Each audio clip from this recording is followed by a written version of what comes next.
100% énergie. 100% passion. 100% effort. Pourtant, les femmes n'ont que 5% de visibilité. Les producteurs laitiers canadiens croient que les athlètes féminines devraient être vues et entendues haut et fort. Avec Nourrir la passion du sport féminin, nous célébrons les athlètes féminines de tous les niveaux. Joignez-nous à Vive le sport féminin. When I was 7, I wore these gloves. They held this stick. Well, these skates carried me over the blue line. We won the championship, and now it's all yours. Cool. Oh, and this mouth guard. I'll get my own.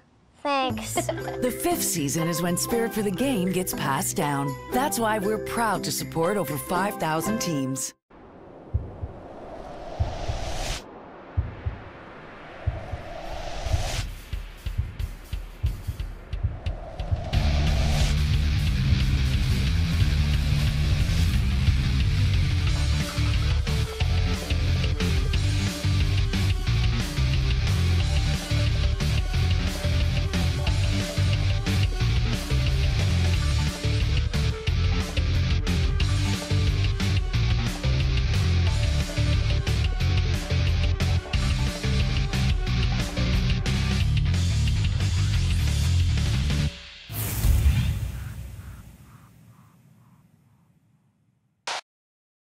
Last weekend, Les Canadiennes clinched the Chairman's Trophy as the regular season champions in the CWHL when they split against the Calgary Inferno. And it's been a remarkable turnaround for Les Canadiennes, who posted a 9-point improvement over last season with 2 games remaining on the 2015-16 docket. 2 years removed from her MVP award, Ann-Sophie is just 3 points behind teammate Marie-Philippe Poulin in the chase for the Angela James Bowl as the league's top scorer entering action tonight. The Boston Blades, however, cannot wait for this season to come to an end. After finishing atop the standings a year ago and capturing the Clarkson Cup Championship, the Beantowners will finish last in the Andres Circuit and enter the final week of the season on a 20-game losing streak. But much like a year ago, the Blades come to Montreal with something to prove. They can put an end to the Les Canadiennes' 10-game home ice winning streak and install some doubt into Les Glorieuses' collective spirit heading to the playoffs. As live from the Centre Étienne Desmarteaux in Montreal, CWHL Live is on the air. CWHL Live is brought to you in part by Scotiabank, Canada's Dairy Farmers, by Winsport Canada, Sportsnet, Bauer Hockey, Tim Hortons, Toyota, the Globe and Mail, Molson Coors, Bridgeforce, Porter Airlines, Gong Show Gear, OMGs, the Calgary Flames, Toronto Maple Leafs, and the Montreal Canadiens. Hello again, everyone. Welcome to CWHL Live. Coming to you tonight from Montreal, John Bauer, Robin Flynn, and our entire ISA Live crew here in Montreal. Robin, tonight we are embarking on the penultimate game of the season. Tomorrow we put a bow on this season, and what a season it's been. A great gift for the fans here in Montreal. Yeah, the Canadiennes have had such an incredible season this year, especially because of the addition of Marie-Philippe Poulin. It can't be, you can't talk about the Canadiennes season without talking about her. She leads the league in scoring, and her line mate is second in the league in scoring, just 3 points behind, as you mentioned, John. And that first line has just been outstanding this year, combining for most of Montreal's offense. And they're just already looking ahead to the playoffs. These 2 games, they just have to get past them. They've already got home ice. They've already clinched first place. Just got to get past Boston and move on towards Toronto.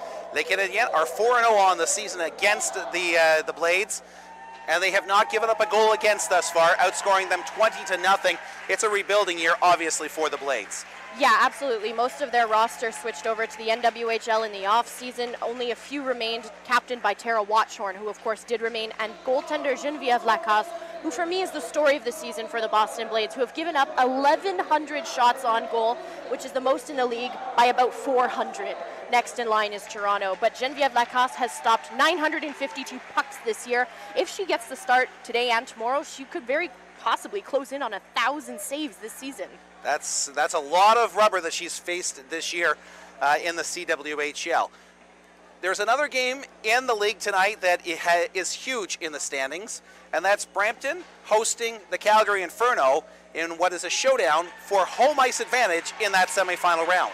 Yeah, Calgary needs to win in regulation if they want to secure home ice. If they only manage to get an overtime win, or if they split that series, it could end up in a tie. So it's really interesting. We'll have to follow and see what's going on there to see who's going to host that semifinal matchup. That's semifinal B, which will get underway next Friday night, either in Brampton or in Calgary.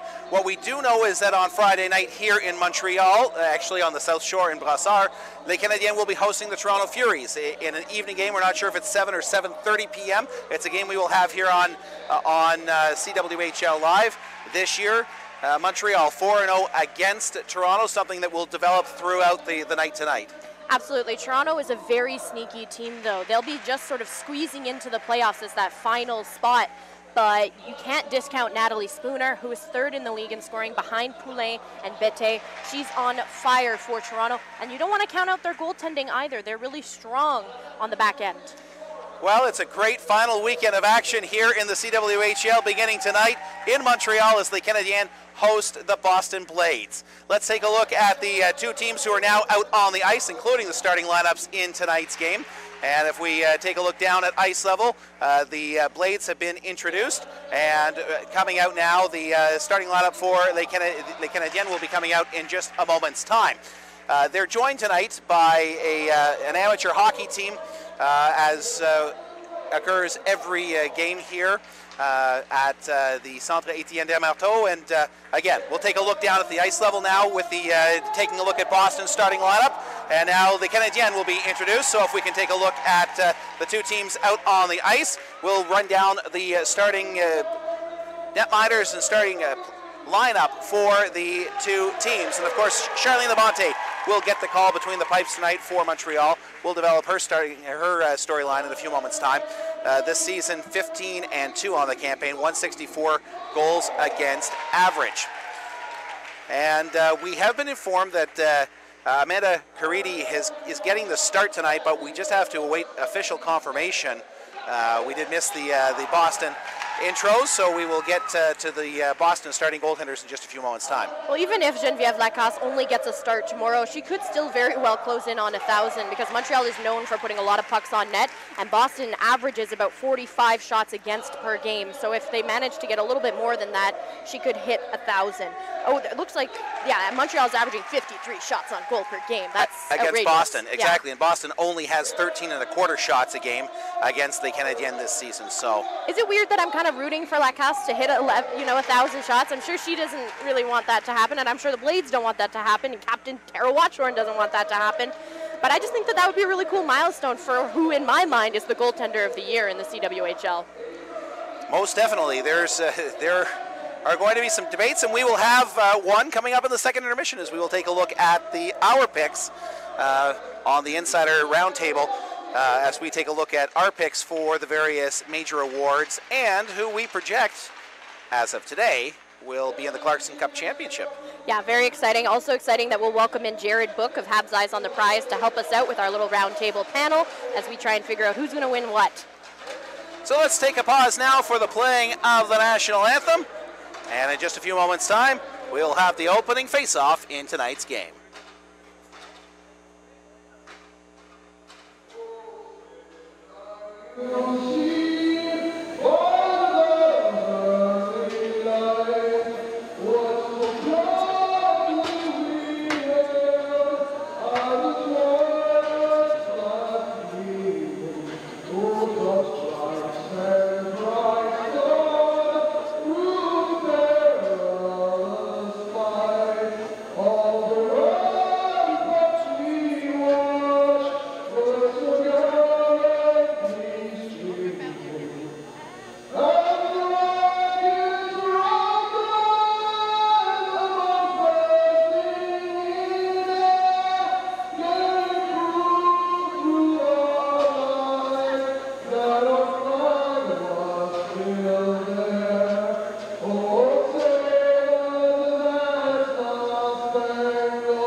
Canadiennes de Montréal and the Boston Blades, as skating off the ice right now, Le Mistral des Laurentides, the Amateur Hockey Association from just north of Montreal in the Laurentian Mountains, skates off as the official flag bearers for tonight's game.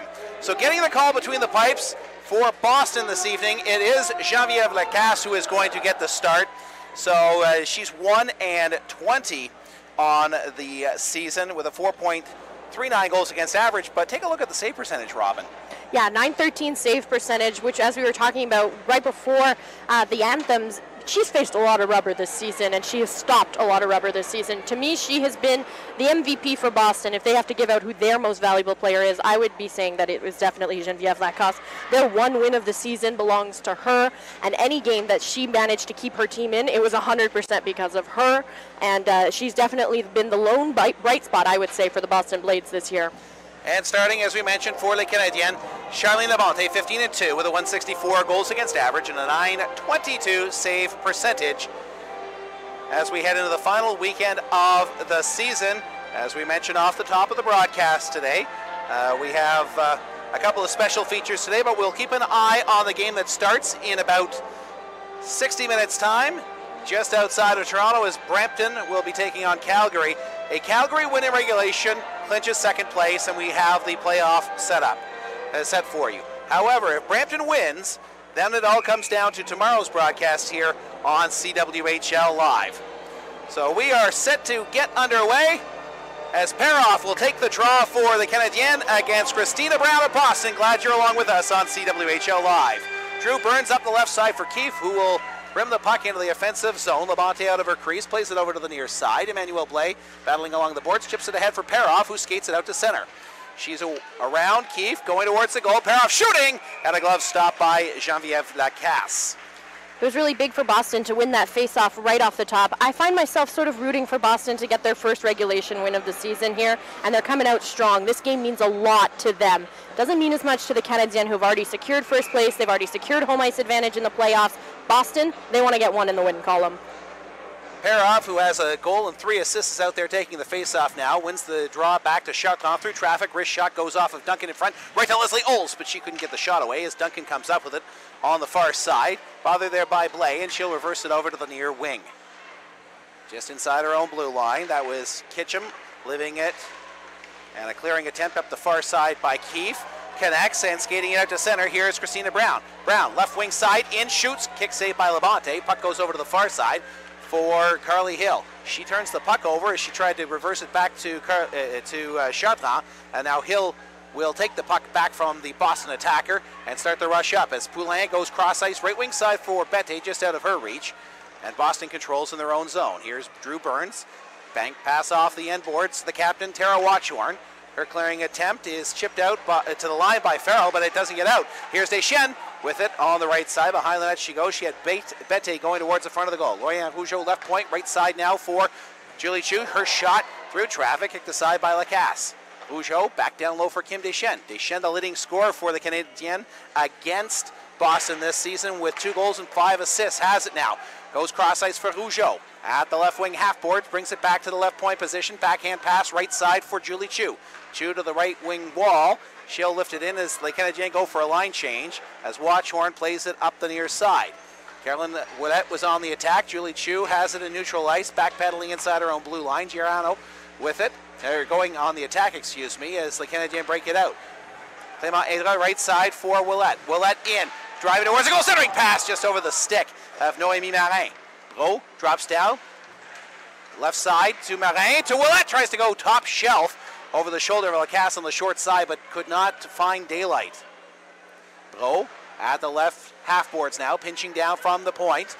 as Murphy clears it to the blue line, and Saint-Germain does not get it out, but on the follow-up attempt, it is Farrell who will clear it out to center ice and go for a line change. Really like the work that I was seeing there from Drew Burns. I mentioned Geneviève Lacasse as the lone bright spot, but I have to admit that on the back end, her and Tara Watchorn have made a formidable defensive duo. The aforementioned Watchorn has it in her own zone, comes to Burns up the middle, off of the stick of Saint-Germain, into the offensive zone it goes. She's the lone attacker as Boston goes for a line change. The Canadiens clear to the blue line. Drew Burns keeps it in and plays it in behind the net. The puck just out of the reach of Saint-Germain goes to Cathy Chartrand. She'll reverse it over the left side for Saunders. Up the middle, Bocchia going to the overshot, hit the crossbar! Emily Bocchia had a chance for her third goal of the season, and she hit iron. Puck on the near half wall now, as Bocchia plays it back to the line for Carly Hill. The puck was in her skates, and it bounces out to center. Hill takes the pass from Chartrand, now goes up left side, but Bocchia turned the wrong way, and Saint-Germain will lift the puck back in as Boston goes for a line change as we approach the 3:30 mark of the first period. On the right wing side, that's Alyssa Sherrard. She'll roll it into the offensive zone and go for a line change. Boston with it in their own zone, skating it up. Near side is Duncan. Cross ice pass, neutral ice for Keefe. Olivia Keefe in, takes the shot, blocker to side by Labonte, and the puck is behind the net.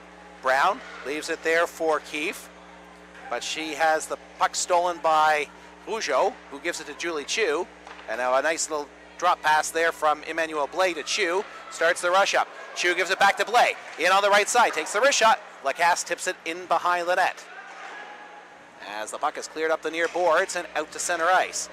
Kickham will gain center and dump it in deep. Julie Chu starts it up between the rings in her own zone, right wing side for a streaking Kim Deschênes in. Kim Deschênes goes wide, has the puck knocked off her stick by Watchorn, but Bethany has a centering pass! And Poulet's shot is stopped by Geneviève Lacasse in tight. A nice little tip in on goal there, Robin. Good scoring chance for Les Canadiennes. Yeah, and that's their third scoring chance of the game, as Marie-Philip Poulet, whenever she's on the ice, she's going to be dangerous, and she's going to always sort of turn it into a scoring opportunity. Liked what I saw from Chelsea Saunders playing back up front. She had a nice feed for Emily Bocchia, who ended up hitting the crossbar. Saunders has been playing on the back end all season. Last year, she played up front. She played on the left wing at McGill, so she's definitely capable of playing as a forward. Poulin has it, goes cross ice for Bro at the left point. She'll feather it into the slot area. Bette over to Poulin, but the pass was in behind her. Poulin goes to the far boards, has it, gives it to Bette. Backhand centering attempt does not work as Geneviève Lacasse jumps on the puck and holds on with 15:18 to go in period number 1. No score in the hockey game. Geneviève Lacasse always manages to remain so calm, which is something that you have to do when you face as many shots as she does in a night. It's almost like she anticipates that absolutely everything is going to come her way, and she always manages to stay cool, calm, and collected. I don't know if she's from Chicoutimi, but we might as well call her the Chicoutimi Cucumber now. Boston controls off the face-off. Damasi up the near side. She'll bank it out to center, intended for Murphy, but Les Canadiens will intercept as Clément Aydra plays it back to Bro, up to Ouellette, tip pass to Morin, left side. Over to Ouellette in the slot, backhand shot, scores! Lacasse thought she had it, but it trickles through the wickets, and it's 1-0 for Les Canadiens. Whenever Noémie Marin is on the ice, she's always so capable of creating a scoring play, and she gets it over to Caroline Ouellette, who gets that nice backhand chance in on Geneviève Lacasse, who thought she made the save, but you really got to freeze and not let those pucks squeeze between the pads, and that one goes in 1-0 Montreal. 5:04 the time of Ouellette's goal, and for Caro, that is goal number 13 on the campaign. So 5:04 into the first period, the Canadiens strike first on their fourth shot of the hockey game. Now you want to talk about the shots, Robin. Here's an interesting stat. This far this season, in the 4 games, Montreal has outshot Boston 75-17 in the opening 20 minutes of play. Well, Montreal is known for coming out strong. They're not a team that sits back on their heels from the beginning. They are always ready, and that's in large part thanks to head coach Danny Brunet, who really has this team prepared. Chartrand at the left point will play it down low for Sherrard. Sherrard tries to go out in front for Bocchia. Puck hits a leg and bounces back to the blue line. Clément Aydra will draw the other assist on the opening goal.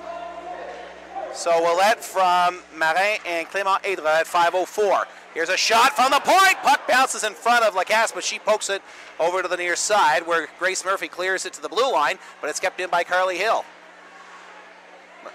Here's Hill with it at the left point, into the slot, takes a shot down low for Saunders. She got her stick on it, but was unable to redirect it in on goal, and Boston is able to lift the puck out to center ice.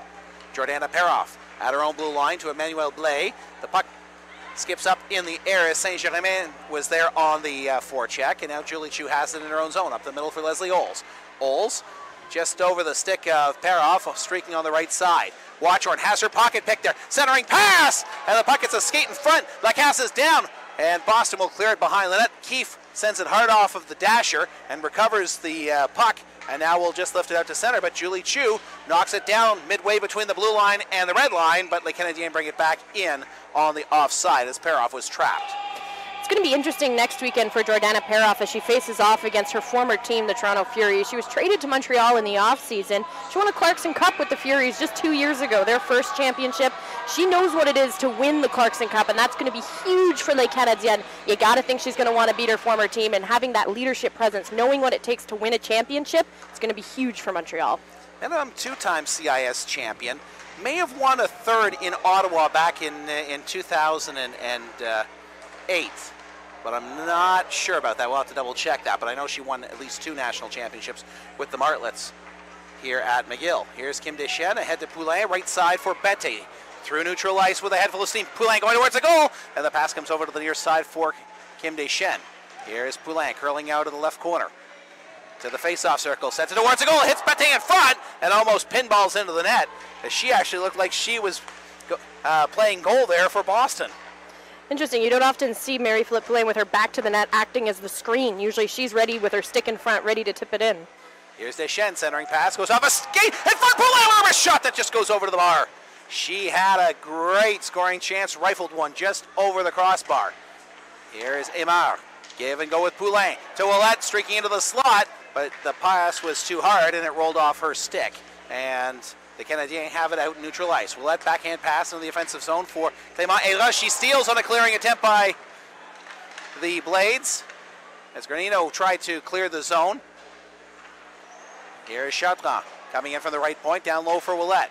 Caroline Ouellette, who is coaching this week at the Quebec International Pee-wee Tournament with Les Étoiles du Québec, a 13-year-old team that had some very good success in the tournament. Ouellette still with it in the far corner.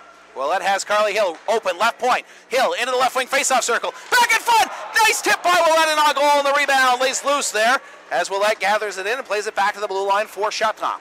Give and go with Ouellette. Spinning off of a check. Caro towards the goal. Takes a wrist shot. It's tipped just wide. Carly Hill down from the left point. Back to the blue line for Chartrand, but the pass was in her skates. And the puck kicks out to center ice. That allows Boston for a wholesale line change. Montreal's offense is so much more threatening with Caro on that second line now instead of her playing up front, and they've been doing that for about a month now with Kim Deschênes moving up to the top line with Bette and Poulin, and that really creates a top 6 of firepower that's so difficult to defend against because whenever Caroline Ouellette is on the ice, more often than not, she's going to generate a scoring chance.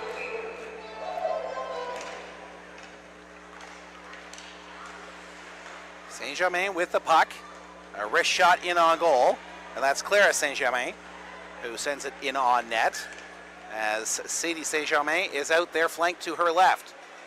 Here's Bocquier in the slot for the Canadiens. A wrist shot, and Lacasse comes across, takes it on the blocker, and traps it with her mitt. I wouldn't be surprised if we see Montreal's bottom trio getting a little bit more ice time this weekend. Perhaps you want to protect your star players, making sure that nobody gets hurt. Of course, it's not in Caro or Poulin or Bette's character to sort of sit it out, but I wouldn't be surprised if we see a little bit more of that Bocchia line.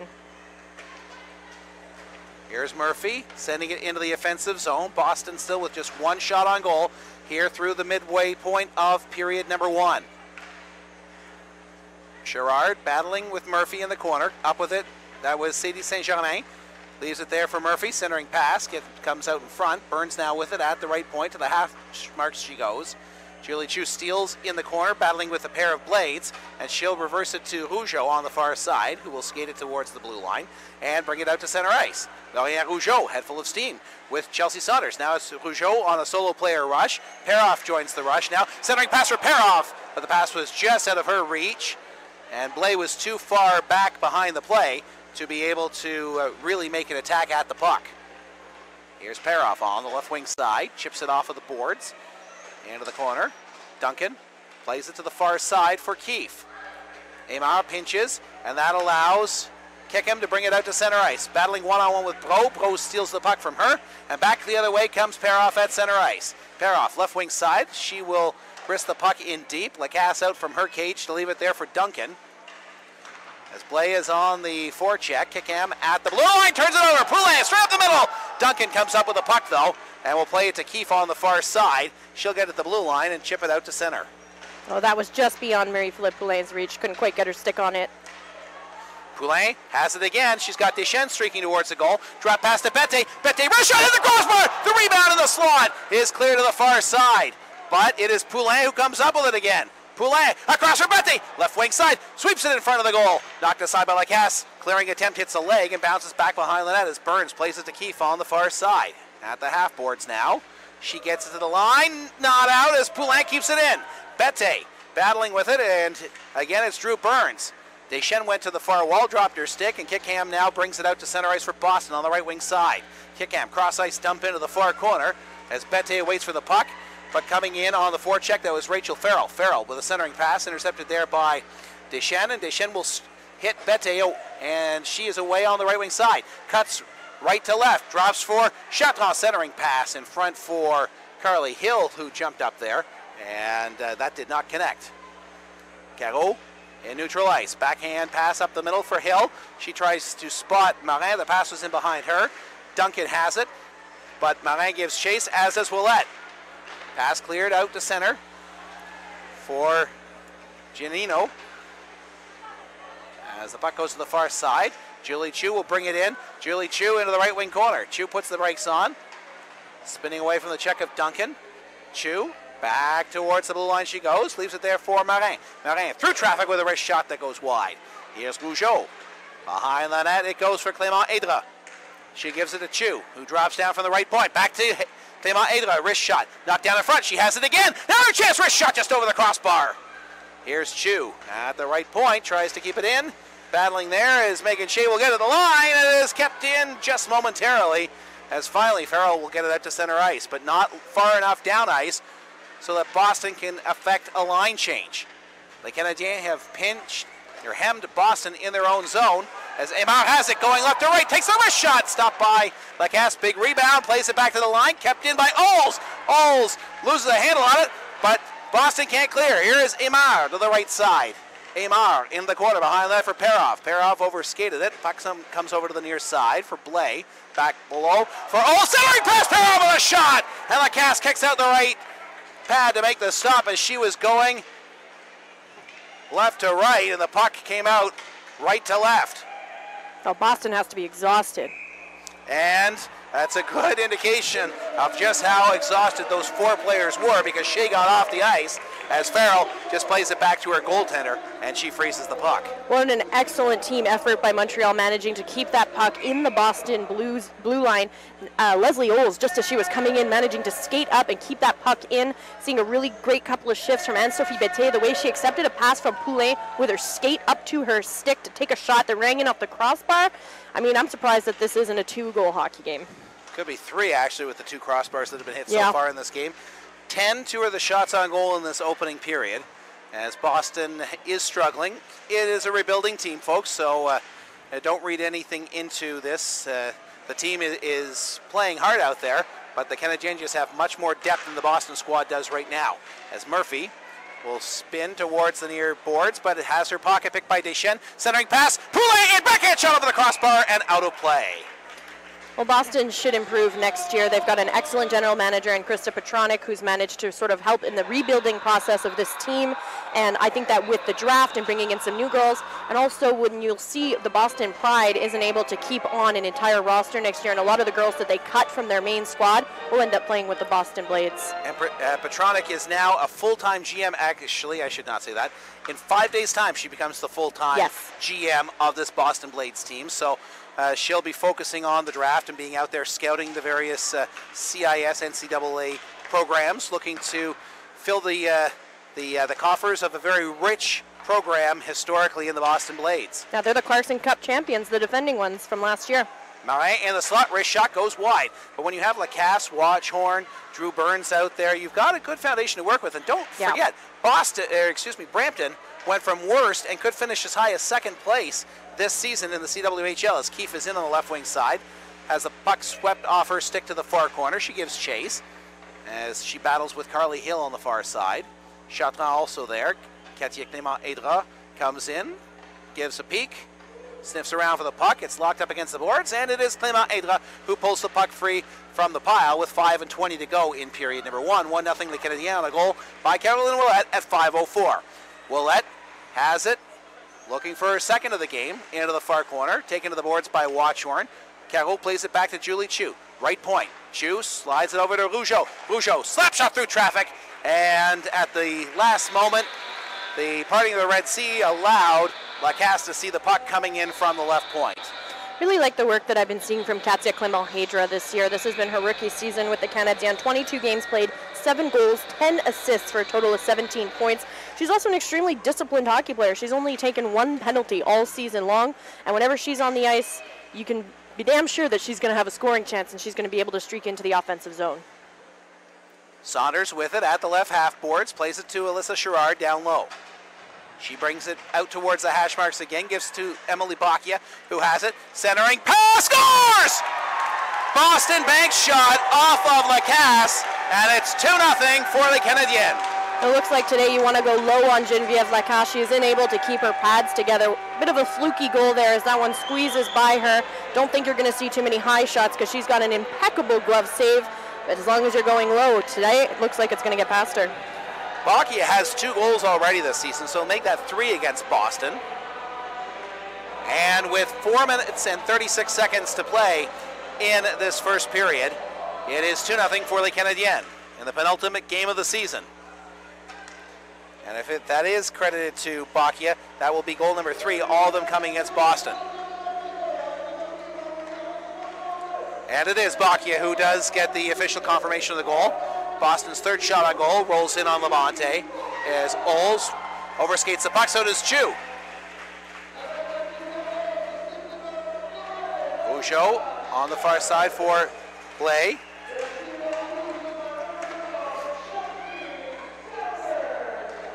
So Sherrard picks up 1 assist on the goal, and we'll get the other assist in just a moment's time as 16 minutes has gone by here in the first period. It's 2-0 for Les Canadiennes, looking to extend their home ice win streak to 11 games. Of course, their last loss came back March the 1st, a year ago, when the Boston Blades won the final game of the campaign, and that really set the tone for Les Canadiens heading into the Clarkson Cup. Despite disposing of Calgary in the opening round, it did set the tone for that championship game that Boston won in overtime. Bro on the left side goes cross ice for Bette. Drop pass to Aymar. Aymar tries to play the puck ahead to Poulin. Hits her in the skates, but she keeps lugging the puck into the offensive zone anyways before Boston's DiMassi will lift it out to center ice. Here's the turnover. Murphy into the slot with a wrist shot. As Bro put that right on her stick between the rings, and she tried to go high blocker side and just missed, roofing it.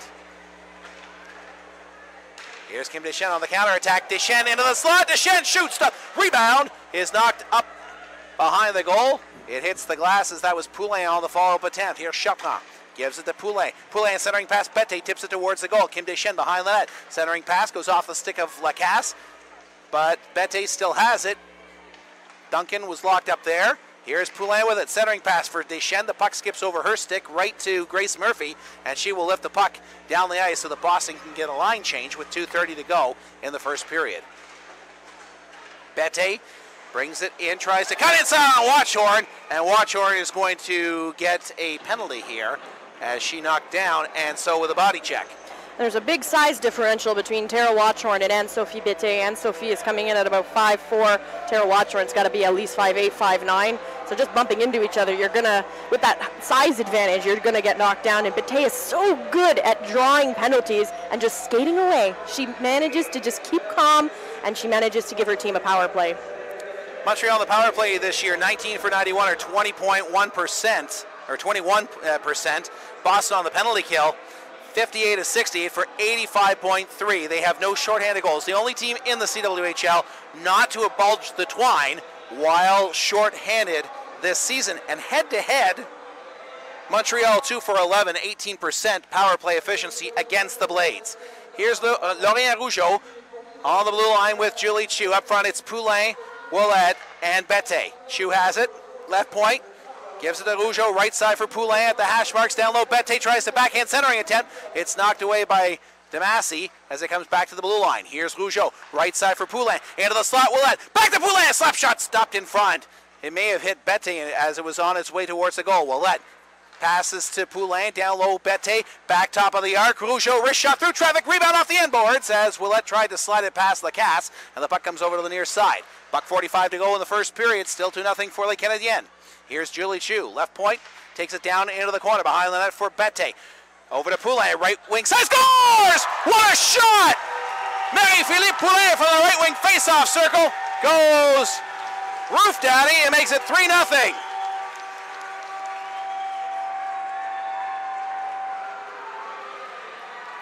Great passing, moving the puck around the perimeter by Les Canadiennes. Julie Chu came in from the left point, brought it to the half boards, and then was able to get it behind the net for Bette, who came back out to the right side for Marie-Philippe Poulin, who roofs it under the crossbar, and it's 3-0 for the Canadiennes with 1:35 to go in period number 1. So 18:25, the time of the power play goal. And for Poulin, that is goal number 22 on the campaign. Clément Aydra knocks the puck ahead. Watchhorn at center, knocks it down. Bro at the red line, far side, tries to come over to the near wing. And here's a steal, back the other way. Here's Boston. Giannino on the near side. Plays it to the half boards for Shea. Shea back to Burns at the point. Wrist shot comes through, but it doesn't get all the way through to Labonte as we are inside a minute to go in the period. Here is Caroline Mar. Reverses to the near side. Caroline Ouellette. Ouellette skates it out to center. Ahead for Clément Aydra. Katia drops it. Carol into the slot. Blocker stopped by Lacasse. Big rebound in front. Knocked aside by Drew Burns. Burns recovers the puck in the corner on the near wing. And she will start the rush up for Boston. 35 seconds to go in the first period. Still 3-0 for Les Canadiens. Watchhorn lobs the puck in on goal. Labonte tips it over to Chatran, who goes cross ice right wing side for Sherrard, just out of her reach. And Duncan will play it to the blue line, kept in there by Carly Hill. On the follow-up attempt, that will be Sadie Saint-Germain, who will play it out to center ice. Good back check there by Chelsea Saunders, who forces the play to the near side. Saint-Germain back into the offensive zone. Here's Murphy on the right side. 8 seconds to go in the period. Puck clear to the blue line. Not out as Clara Saint-Germain plays it back down low. 3 seconds to go as time will expire to end the opening 20 minutes of play here at the Centre Étienne Desmarteaux. And the crowd very appreciative of that first period effort by Les Canadiennes as they lead 3-0. The third goal of that frame. Well, actually, what we'll do is we will give you the scoring summary right now.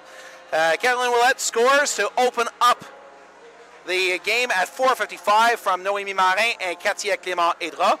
Emily Bacchia from the goal line on the left side at 4:30 excuse me, that was the first goal was at 5:04. The second goal was at 15:24. Sherrard and Saunders with the helper. And then on the power play, Marie-Philippe Poulin scores her league-leading 22nd goal of the campaign from Ann-Sophie Bette. And Caroline Ouellette, who picks up her second point of the game to round out the scoring in the opening period. And we're just waiting for the final shots on goal in the frame, but with about a minute to go in the period, it was 17-2 in favor of Les Canadiennes. We're going to take a quick time out and come back in a moment with Robin Flynn and her first period intermission guest. And actually, no, we're not going to take a quick time out. We're going to send it right down to Robin, who is standing by with Marie-Philippe Poulin. Robin? Who just scored to make this game a 3-goal hockey game for Montreal. What did you see on that goal? I had a great pass from Anso, and there was some front present there with Caro, and no, they did a great job. Caro kept it in, and Anso gave it, and I hope for the best, and we went in. And so is just a couple of points behind you in the scoring race. Is this something of a competition between you guys? No, to be honest, I don't think so. I think we just want to make each other better, and we just want to push each other to actually. I think both of our goals is to get to the Clarkson Cup, so I don't think it matters the points there. Today's the 2-year anniversary of the gold medal game in Sochi. What do you remember from that experience, and does it still live with you? It's quite amazing. I think every time I think about it, I have quite the shivers. I think it was a fairy tale for sure. Coming back from 2-0 and then winning in the overtime. It was such a great teamwork, and it just shows how hockey is so amazing when you have teammates around you that always believe with you and just work towards the same goal. Recently saw the documentary on RDS about that gold medal game, and you're talking quite a bit about your grandparents and how you thought that they were there for you on that famous post that it was hit. Can you talk a little bit about that? Yeah, my grandparents were always special for sure, and when they passed away, I think it was a ritual. Every time I have a little stressful moment and a hard time, I always look up and talk to them for sure. And at that moment, 2 years ago, let me tell you, I was for sure talking to them. And I don't know if they were with us at that time, but for sure there's 3 angels up there for me for sure. Good luck in the rest of the game. Thank you. Back to you, John. Thank you very much, Robin Flynn and Marie-Philippe Poulin for our first period intermission. It is 3-0 les Canadiens de Montréal leading the Boston Blades. As out on the ice right now, the Mistral des Laurentides enjoying a fine game of Mighty Might hockey. When we come back, our first period intermission rolls along. It's 3-0 les Canadiennes from the Centre Étienne Desmarteaux in Montreal. You're watching CWHL Live. Kimmy, you do know that there's only 4 seasons, right? Then how do you explain the way kids wish away the summer because we can't wait to play in the fall? Or how teammates often become best mates? Or how families happily vacation in Winnipeg in January because that's where the tournament is? So you see, Miss Woods, there is a 5th season, and it's the best season in Canada. So you're talking about hockey? Oh, it's more than just talking, Miss Woods. Scotiabank is proud to support over 5,000 teams in Canada's 5th season. Je suis fière d'être une Canadienne. Canadienne? How do you say it? Canadienne. Canadienne. Lauriane Rougeau, je suis fière de défendre les Canadiennes. On va faire ça ensemble? Tu fais un beau sourire? OK. Je suis la gardienne des Canadiennes de Montréal. Je suis attaquante pour les Canadiennes. What if I mess up? How's my hair? Notre famille est fière de faire partie de la famille des Canadiennes. Je vais te placer un micro là. Je m'appelle Fiona et je suis très fière que ce soit ma 6e saison comme bénévole avec les Canadiennes. I'm Meg. Je suis la directrice. Once upon a time, I used to play for Lakeshore. And one day, I want to play with the Canadiens. And my daughter will become a Canadienne. En 1966, j'ai fait partie de l'équipe féminine de hockey, les Canadiennes. C'est la première fois qu'on voit les Canadiennes, puis j'ai vraiment aimé ça. Je suis fière d'encourager l'équipe, les Canadiennes. Je suis le papa fier d'une Canadienne, numéro 13, Caroline Ouellette. Notre famille est... Canadienne. Canadienne. Ils disent Go Canadian, go. Go Canadienne. Go Canadienne. You need to take this off and this off. But this is my microphone. This is my microphone. OK. Je suis une Canadienne de Montréal. Moi, j'aimerais bien ça devenir une Canadienne. Je suis la capitaine des Canadiennes. Je suis fier d'entraîner les Canadiennes de Montréal. Je suis la voix des Canadiennes. We're proud to be volunteers pour les Canadiennes. Faut que je me mette de côté comme ça. Une petite tasse par là. When I'm older, I would love to be part of les Canadiennes. Moi aussi. Moi aussi. I'm proud to be a Canadienne. J'ai aidé à fonder les Canadiennes. C'est grâce aux Canadiennes de Montréal que ma fille joue au hockey aujourd'hui. We are the best fans of the Canadian girls. We're right there for them. And yes, we are the 3-generation fans. J'ai toujours rêvé d'être une Canadienne. Je suis fière d'être une Canadienne. Je suis fière d'être impliquée avec la famille des Canadiennes. I'm Meg. I'm the general manager of les Canadiennes de Montréal. Moi, je veux dire, je suis une Canadienne. Toi, tu vas dire, moi, je vais être meilleure que Noémie. Je suis une Canadienne de Montréal. I'm proud to be a Canadian. Moi, je ferais n'importe quoi pour les Canadiennes. Hello, guys. You can't leave your Your speaker. There you go. On est fiers de notre Canadienne.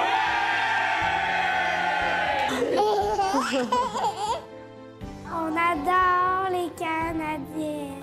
Je suis une Canadienne. J'ai 20. Non, non, je niaisais.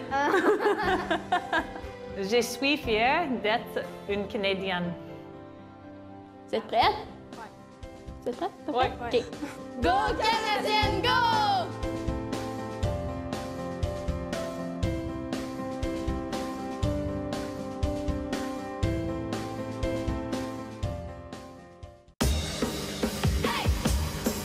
100% énergie. 100% passion. 100% effort. Pourtant, les femmes n'ont que 5% de visibilité. Les producteurs laitiers canadiens croient que les athlètes féminines devraient être vues et entendues haut et fort. Avec Nourrir la passion du sport féminin, nous célébrons les athlètes féminines de tous les niveaux. Joignez-nous à Vive le sport féminin. 3-0, les Canadiennes de Montréal lead the Boston Blades here after 20 minutes of play on CWHL Live. John Bauer, Robin Flynn with you in the broadcast booth tonight, and it will be our pleasure to bring you games 1 and 3 of the, well, game 3 if necessary, of semifinal A in the CWHL, which goes next Friday night. Saturday afternoon, there will be a CWHL Live web stream for those of you outside of Canada. If not, you have to watch the game on Sportsnet 1 or on sportsnet.ca. And then we will be back on Sunday afternoon for Game 3, if necessary, in the semifinal round as the Canadiennes take on the Toronto Furies. Robin, let's take a look at the scoring summary from the opening period of play. Well, it was Caroline Ouellette that opened up the scoring for Montreal on a feed from Noémie Marin and rookie Katia Clement-Hadra at 14:55, just a few minutes into the first period. Then a little bit later on, not much later on, Emily Bacchia from Melissa Sherrard and Chelsea Saunders, with Chelsea Saunders playing forward, so seeing her getting an assist there, Emily Bacchia's third of the season. And then towards the end of the game, Marie-Philippe Poulin on the power play with Tara Watchorn in the box from Ann-Sophie Bété, making it a 3-0 game for Montreal, with Montreal out-shooting Boston. Are you ready for this, John? 22-2 in the first period. I think we're closing in on Geneviève Lacasse hitting 1,000 saves this season. Well, Robin, as we've had the pleasure of hearing your dulcet tones earlier this year on January 2nd, where you filled in not only for a period, but for the entire game for myself. We're going to switch things up here in the second period. Robin will move over to the play-by-play booth, and I'll be handling color commentary. And then in the second intermission, we've got our Insider Roundtable. Yeah, with Jerry Book from Habs Eyes on the Prize. We'll take a look at who should win which awards in the CWHL this season, so it should be a lot of fun. Looking forward to it. Well, if I'm calling Rookie of the Year, I'm saying it's Robin Flynn for all of her great work that she's been doing on our broadcasts here in Montreal this year. So, partner, take it away for second period action. Well, we've got Geneviève Lacasse moving over to, or sorry, Charlene Labonte moving over to the left-hand side, and you'll have Geneviève Lacasse in the net on the right-hand side as everybody's skating out. I had the pleasure of chatting with Marie-Philippe Poulin after the first period, and today is the 2-year anniversary of Team Canada's exciting overtime victory over USA at the Olympics for the gold medal game. Marie-Philippe Poulin tied the game and scored the game-winning goal in overtime. And of course, she thought her grandparents were with her. They had passed away just before the Olympics, and they were a big part of that win for her. Really exciting, and it was awesome. If you haven't had the chance yet, go to rds.ca and check out the documentary, Miracle à Sochi. It was an amazing video that has been put together by RDS, commemorating that wonderful experience for women's hockey. And Marie-Philippe Poulin wins the draw, goes back into the Canadienne zone as Imar sends it up forward out of the Canadienne zone. Marie-Philippe Poulin up to Bété in the Boston zone. She takes a shot, and that's just wide of Geneviève Lacasse. Puck bounces into the corner. Almost gets all the way behind the net. Back up forward for Keefe. She goes, skates ahead, gets it out of their own zone, pulls it up forward into the zone, but that one is called offside as Brown was just behind Kickham, and we get the whistle. And that may have been a little bit of water just outside of the blue line, Robin. We can actually just see it to the left of the linesperson. As Kickham started to advance into the offensive zone, the puck just slowed up just a little bit, and that's why Brown brought it offside. And so the faceoff will come just outside of the Montreal zone, with Marie-Philippe Poulin winning the draw, sending it back for Carly Hill. She sends it to captain Kathy Chartrand, clears it out of Montreal zone. Poulin Sends it up forward into Boston's zone, just to the right of Geneviève Lacasse. Battle in the corner. In front for Bete. She sends it to the slot. Unable to get the shot off is Caroline Ouellette. She skates it into the corner now. Sends the puck in front. Kathy Chartrand over to the half wall. Noémie Marin sends it in behind the net, where Caroline Ouellette there to battle with Drew Burns. Drew Burns with the puck in the corner.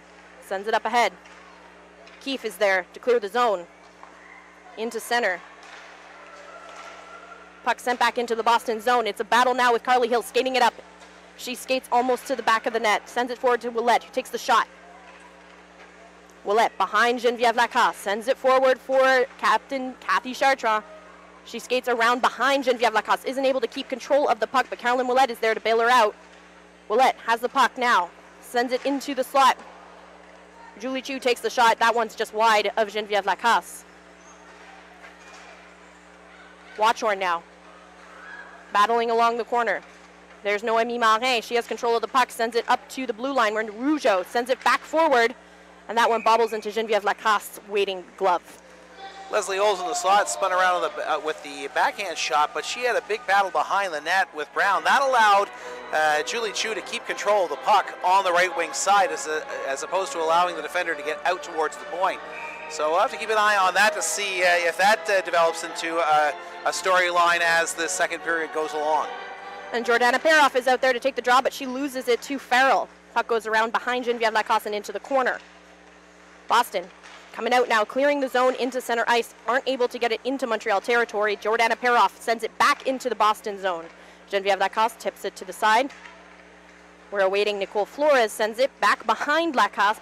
Boston has control of the puck, trying desperately to clear the zone here. Peroff in front, trying to get that shot off of Leslie Olds. That one goes between her skates and into the corner where Blais is waiting for it. Sends it back up to the point for Carly Hill. Back up to the other side for Julie Chu. Or excuse me, that was Rougeau, not Carly Hill. Puck skating around into the corner now, just past Rougeau and out of the Boston zone. Skating up ahead now is Megan Shea. Isn't able to keep it in Montreal territory, and that one bounces into Boston zone. Robin, one of the things that Boston has a lot of difficulty doing is getting it into the attacking zone. They get it to neutral ice, but can't get it in deep. Back into neutral territory now. Sophie Bro unable to keep control of the puck, but Carla Mart is there. She gets control. She's got Boston players all over her. Doesn't seem to mind too much as that one skates back. That one bounces back into neutralized territory and back in behind Charlene Labonte now. Puck coming up into the corner. Boston keeps it in. Trying to get a shot here. They only had 2 in the first period. Yet to get one on Charlene Labonte in this second period at the 16-minute and 45-second mark. Battle along the boards. There's Bacchia trying to get it free from Saint-Germain. They're still fighting for that one. Watchorn at the blue line, and that one squeezes out of Montreal territory. To the center line now. Another battle along the boards. Sherrard gets the puck free for Saunders. She loses it, drops it back for Bacchia, who takes the shot, and that one goes up stick side over Lacasse, who puts the glove down over it to make the save. So before we talk about the shot on goal and the scoring chance for the Canadiennes, let's go back into the offensive zone for Boston. Again, one of the few times they were able to get it in beyond the face-off circles, it was Emar skating it back. Not a lot of pressure by the Boston forwards on the Canadiennes, except for at the end of that last rush, they were able to lock the puck up in the offensive zone just between the blue line and the circles. Marie-Philippe Blais wins the draw in Boston territory, gets it for Bete in the corner. Bete trying to dodge Brown in the corner. She does an ample job of doing that up to the blue line for Carly Hill. Hill has control of the puck, sends it back up to the blue line now. Bete in front, trying to get the shot off, isn't able to do so. Chartrand into the corner. Skating up through the circle now is Boston, and they're able to clear the territory. They can only get as far as neutral ice as Kim Deschênes sends it forward for Bete in the slot, isn't able to get a shot off, and that one bounces just over her stick and into the corner. Behind the net is Bete, skating into the corner, sends it up to the blue line now.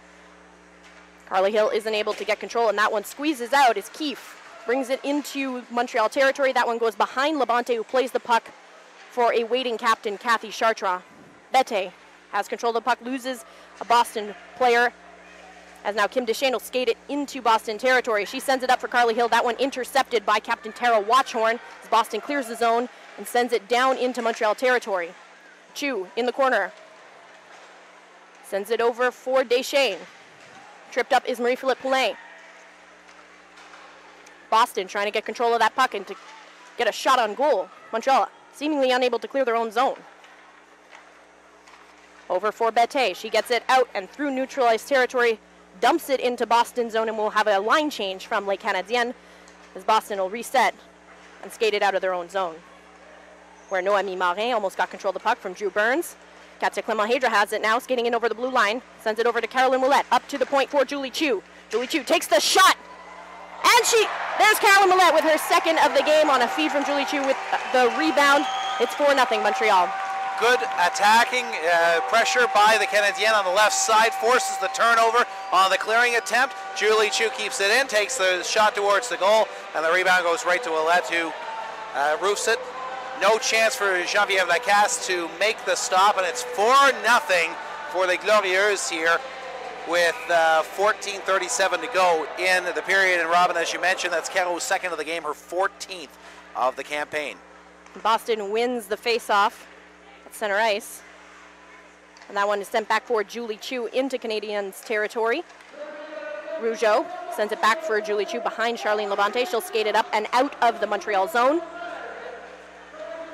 Boston trying to get it back into Montreal territory. Katia Clement-Hedra has it now, skating in over the blue line, and she trips on the blue line as Boston now trying to clear their own zone. Looks like we've got some issues with Canadienne players dropping left, right, and center as Marin herself trips over the blue line. Montreal trying to go for a line change, it looks like there, as Marin will skate off to get a partial line change in. And puck goes into Montreal territory. Labonte sends it in behind her own net. Caroline Ouellette going for the hat trick now as she skates it up. Jordana Peroff is there. She skates out to get it back on side. Neutralized territory now as Grace Murphy sends it into Montreal zone. Behind Charlene Labonte is Julie Chu with the puck. She can't keep control of it, but Jordana Peroff picks it up and skates it around behind Labonte through the circles and sends it up forward for Blais. Blais skating into Montreal territory now, trying to dodge Burns. She can't do so. Montreal still manages to keep the puck in the zone. Blais has the puck, sends it in forward as Imard takes the shot, and that one goes up and out of play as she's unable to get that one onto Lacasse, who may have gotten a piece of it. So the Canadiens leading 4-0 here. And Caro, her 14th of the season. Julie Chu with one of the assists. Could not catch the second assist on the goal, so we'll get that for you in just a few moments' time. One of the things I'm noticing here in the second period, Robin, is just the size differential between the blue line for the Canadiens and the forwards for Boston. The average height for Boston's attackers about 5'4", 5'5", but Montreal's blue liners, the shortest blue liner is Carly Hill at 5'5", all the way up to Cathy Chartrand at 5'9". Yeah, most of Boston's size comes on the back end, and that average is brought up by Tara Watchhorn, is their tallest. This puck goes into central neutral ice territory, where Bro is trying to send it back into the Boston zone. Chelsea Saunders is there, sends it back for Tara Watchhorn. Watchhorn clears the zone, sends it up forward for teammate Olivia Keefe, who didn't have a stick, so she can't really do much with it. Goes back into Boston territory now as Drew Burns skates it around the corner. She's trying to dodge Kelsey Saunders, and that one is sent down into the other zone, and an icing is called on the play. 12:33 left to go in the first period, 4-0 Montreal. So we'll let her 14th of the season, second of the game from Julie Chu and Noémie Marin at 5:23 of the second period, makes it 4-0. Still the shots, 4-0 now in the period, so 26-2 in favor of Les Canadiennes, who have thoroughly dominated this season. We talked about it off the top of the broadcast. Boston just averaging 13.25 shots against the Canadiens per game this season, and a team that's only averaging 0.7 goals for, whereas they're giving up 4 3/4 per game. Bette has it now at the blue line. She sends it up forward for Captain Cathy Chartrand, who fires it up out of play. When Montreal has a face-off in the Boston zone, it often looks like they're on the power play the way they set up, and they're really good at doing that, aren't they, John? They certainly are, and it doesn't hurt that you have some of the best centers in the league out there. You know, and Marie-Philippe Poulin is out there taking the draw right now, and very seldom does she lose face-offs. And she won that one, but Boston gets control of the puck and skates it in out of their zone. where Poulin is waiting in neutralized territory, sends it up for Kim Deschênes, but that one is ruled offside as the whistle is blown. As I mentioned, Robin, it's the goals for and goals against differential for Boston. But so this season, Boston scored 17 goals thus far on the campaign. They haven't scored a goal now in 13 periods against the Canadiennes. The Canadiennes, on the other hand, have scored 94 goals on the campaign. That's a huge difference, and one of the reasons why they're sitting atop the standings heading into the final games of the season. Bete has the puck now. Neutralized territory, sends it back for Carly Hill. Hill over to captain Kathy Chartrand. Through neutralized territory, up ahead for Poulin. That one broken up by Saint-Germain. Kim Deschênes is there, takes the shot, and that one is broken up in front. Into the corner now is Ann-Sophie Bete. Sends it back behind for Kim Deschênes. Back to Bete in front for a diving Poulin, and Lacasse makes the save as Poulin gets up out of her blue paint. Yeah, the other game that we're monitoring for you this evening, a game that you'll be able to see tomorrow afternoon on CWHLlive.com. Brampton and Calgary just about set to get underway. The two teams have split the season series right down the middle, with the home team winning both games at home. Calgary 4-3 over Brampton on November 28th, and then 5-2 on the 29th. And then Brampton wins 4-3 on January 9th at home, and then 8-7 in a wild and woolly affair. Julie Chu has a puck now as she skates into the corner, sends it up forward for Katsia Clément-Hedra. Back behind the net for Julie Chu. Sends it in front as Ouellette tries to jam it in past Lacasse. Back into the corner now is Julie Chu with the puck. She skates around the circle, goes up towards the blue line, sends it forward for Noémie Marin. Behind the net now is Caroline Ouellette. She's trying to dodge Boston captain Tara Watchhorn. Sends it forward for Noémie Marin as there's a battle behind the net now. Caroline Ouellette gets the puck free, and that one is sprung forward for Keefe, who skates it out of the zone through neutralized territory and dumps it into Montreal's zone. Charlene Labonte plays the puck, sends it into the corner. It's back into the crease now as there's a battle in the corner with Brown is there. Katsia Clément-Hedra comes over to help out. And Caroline Ouellette is there jamming the puck. Free is Rougeau. She sends it in back now. Skating up forward is Noémie Marin through neutralized territory. Caroline Ouellette enters the Boston zone. In the corner, she pauses, turns around, sends the puck up to the corner for Bro. Bro fires it in on Lacasse, and that one wobbles a little bit. Marin sends the puck through the crease. Boston gets control of the puck now and gets it out of their territory, dumping it into the Montreal zone, whereas Sophie Bro will pick up the puck behind Labonte and take it for a little bit of a skate. Send it forward for Jordana Peroff. Peroff to Leslie Oles, skating it into the Boston zone. At the circle, she sends it in to the back end. Blay in front, tries to get that puck from Watchhorn. No one has the puck as it dumps into the corner now. Maggie DeMasi unable to get control of that puck as it bobbles out. And the officials are conversing, but the back referee does indicate that the puck hit the dasher before going up and out of play. Just to go back to the other game in the league tonight, as we know, this has a huge playoff ramification, and these two teams have been dominant at home all season long, so there's going to be a distinct advantage, especially for a team that's traveling west to east more than east to west. So Brampton definitely looking to try to win tonight to force tomorrow's sudden victor of second place and home ice advantage in the entire semifinal B. Montreal won the face-off there, but Boston manages to clear the zone. Tangled up at center was Carly Hill and Megan Shea, as their sticks got locked. And the whistle is blown, and the Canadiennes will go for a line change while everyone gets reset here. 9:36 left to play in the first period. They're ruling that Hill made contact with the stick, with the puck on a high stick, so therefore the face-off will come to the right of Charlene Labonte. Marie-Philippe Poulet will take the draw for Montreal. Farrell is ready to go up against her, and Farrell will win the draw. Shea takes the shot. In front is Chartrand to block it. Skates it out of Montreal's territory, trying to get it into the Boston zone. Montreal has to get back out and onside. Poulin has control of the puck now at center ice. She skates it up over the blue line into the Boston zone, dumps the puck into the corner. She goes there to retrieve it herself. And Sophie Bete is there, sends it up to the blue line.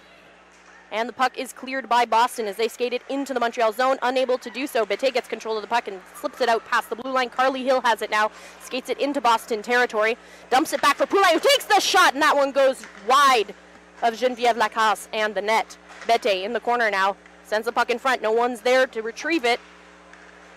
Kim Deschênes makes a good effort to get control of that puck, and it squeezes out as Julie Chu skates back to get control of the puck. Sends it back forward through center ice onto the waiting stick now of Marin, who takes the shot, and that one stopped by Lacasse, lets the rebound go. Puck in behind Lacasse now. Katia Clement-Hedra there trying to dig the puck out. Marin helps out. Marin gets control of it, wins that battle. Skate goes for a little bit of a skate, sends it in front for Ouellette, who takes the shot, and that one goes through the crease and into the corner, where Julie Chu skates in. Sends the puck free for Clement-Hedra, who skates it behind the net. Farrell is there, giving chase. Into the corner now is Katia Clement-Hedra. Another battle along the boards. Drew Burns sends it forward for the other corner for Maggie DeMasi. Another battle ensues, as both these teams having difficulty maintaining control of the puck. Caroline Ouellette in the slot takes the shot, and that one is broken up. Caroline Ouellette manages to keep her stick on it. Send it in behind Geneviève Lacasse now, as Farrell gets control of the puck. She's got Katia Clement-Hedra on her 6. Grace Murphy now sends it in behind Lacasse. We're awaiting Maggie DeMasi has the puck. Aymar keeps the puck in at the blue line. Sends it into the corner where Lacasse goes to play it. But she's got Bacchia behind her, as that one bounces up and into the corner. Sadie Saint-Germain springs it free in front. Unable to get the shot off, and the net is knocked off, and the whistle is blown by the ref. Stoppage of play. That all starts. This minute-and-a-half sequence starts with a great pass out of the defensive zone on the right wing side from Julie Chu up to Caroline Ouellette, who tips it into the slot for Noémie Marin, who goes in and takes a shot. After that point in time, the Canadiens continue to attack and keep the puck in the defensive zone for Boston.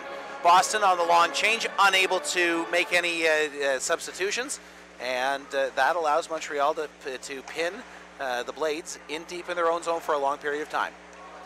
Oh, and Alyssa Girard just had the shot on goal, and it bobbles through the crease, goes back to the blue line for Carol Amard. Tries to send it all the way over to Bro, doesn't quite make it there. It's Boston now, Keefe skating it into the Montreal zone. It's a 2-on-1. She goes to take the shot, and that one is blocked by Carol Amard. In the corner now, as the puck is skated out by Emily Bacchia, skating it into Boston territory. Montreal will go for the line change. Lacasse will play the puck into the corner for awaiting Keefe. Hill has the puck now, sends it to the high slot. Belay is there. She takes the backhand shot. That one is stopped by Geneviève Lacasse with her stick. Leslie Oles sends it into the corner now for an awaiting Belay. Belay up to the blue line. Kathy Chartrand takes the shot. That one doesn't get through. Chartrand keeps the puck in Boston territory. She gets tangled up with Maggie DeMasi in the corner. Boston trying to clear the zone here. Leslie Oles getting tangled up. She sends the puck into the corner again. Behind Lacasse is Megan Shea. Watchorn now skates it out of Boston territory for Keefe. Sends it forward for Brown and into the Montreal zone as Boston will go for a line change. Kathy Chartrand sends it to neutralized territory where Kim Deschênes skates it into the Boston zone. She sends the puck for Paroff, who can't get the shot through due to some traffic in front of the net. And Keefe sends the puck through center ice. Brown will dump it in and skate off for another line change for Boston. Kim Deschênes, tangled up with DeMasi, sends it forward for Jordana Paroff, who skate forward, preventing the icing. Into the corner is Bete, excuse me. Boston now, skating, trying to skate it out of the zone. Bete is there. She goes forward, takes the shot, and she scores! As Boston was unable to clear the zone, Ann-Sophie Bete takes the shot, 5-0 Montreal. Again, speed kills. Montreal has a lot of it. A dump in that Boston should have had control of. Ann-Sophie Bete is the first player to the puck on the forecheck on the left wing side, catches up to the disc on the dump in. Boston's D had a chance to get to the puck first, did not. And what happens? At the end of the play, it is Ann-So who will bulge the twine for her 16th goal of the season. And she closes into within 2 of Marie-Philippe Poulin for the Angela James Bowl scoring race trophy. And the aforementioned Marie-Philippe Poulin now has the puck. Sends it in for Kim Deschênes, who takes the shot, and that one is stopped with the glove of Geneviève Lacasse. 5:06 left to play in the first period. Sorry about that, Robert. I was going to jump in just in that little break there. just before the Canadiens got the scoring opportunity, because I wanted to point that out, that Boston had a chance to get to be the first player to the puck on what could have been an icing call. The Lions people waved it off when the puck crossed the blue line. There was an opportunity for Boston to be in control of the puck in the defensive zone, but did not get to the disc first, and that allows Montreal to score the goal. Marin wins the draw, sends it back to the blue line, where Caroline Ouellette sends it forward for Katia Clement-Hedra at the hash marks. Ouellette is there to the corner, to the point for Rougeau. Rougeau down in behind Lacasse, where Noémie Marin gains control of the puck. Along the half wall, up to the point for Rougeau. Rougeau skates it into the high slot, takes the shot, and that one is stopped stick side by Geneviève Lacasse. Julie Chu now has the puck. She gets tangled up with Boston captain Tara Watchhorn. In the corner now is Katia Clement-Hedra. She lets that puck go to Saint-Germain, as Boston now, Grace Murphy sends the puck out. Saint-Germain has it.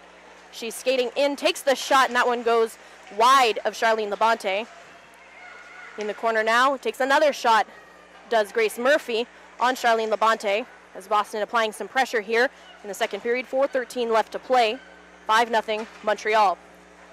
Boston still looking for its first shot of the period. Katia Clement-Hedra fires it on Geneviève Lacasse. That one is stopped blocker side. Caroline Ouellette in behind Geneviève Lacasse, sends it forward. Montreal going for a line change there, as Noémie Marin can't touch the puck, or there would have been a too many men call. Too many women, I suppose. Players? Yes. As Duncan now sends it in behind Geneviève Lacasse to the other side, where Damasi has it. Sends it up for Grace Murphy at the Canadiens bench. Tangled up now is Chelsea Saunders.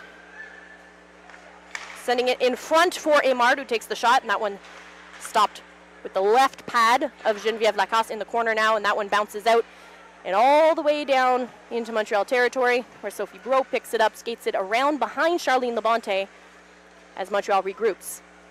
Heading through neutralized territory, in front for Alyssa Sherrard. She tips it in and goes for the change, as do the rest of her line mates. Carol Aymard tangled up with Keefe, who gets control of the puck. She sends it 3-on-1 now.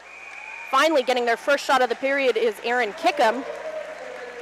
3:01 left to play in the first. And Keefe and Kickham have had a couple of good scoring chances, or rushes in the second period. A few moments ago, they were going 2-on-1, but Carole Aymard went down and blocked the cross-ice pass from Keefe from the left side to the right side for Kickham.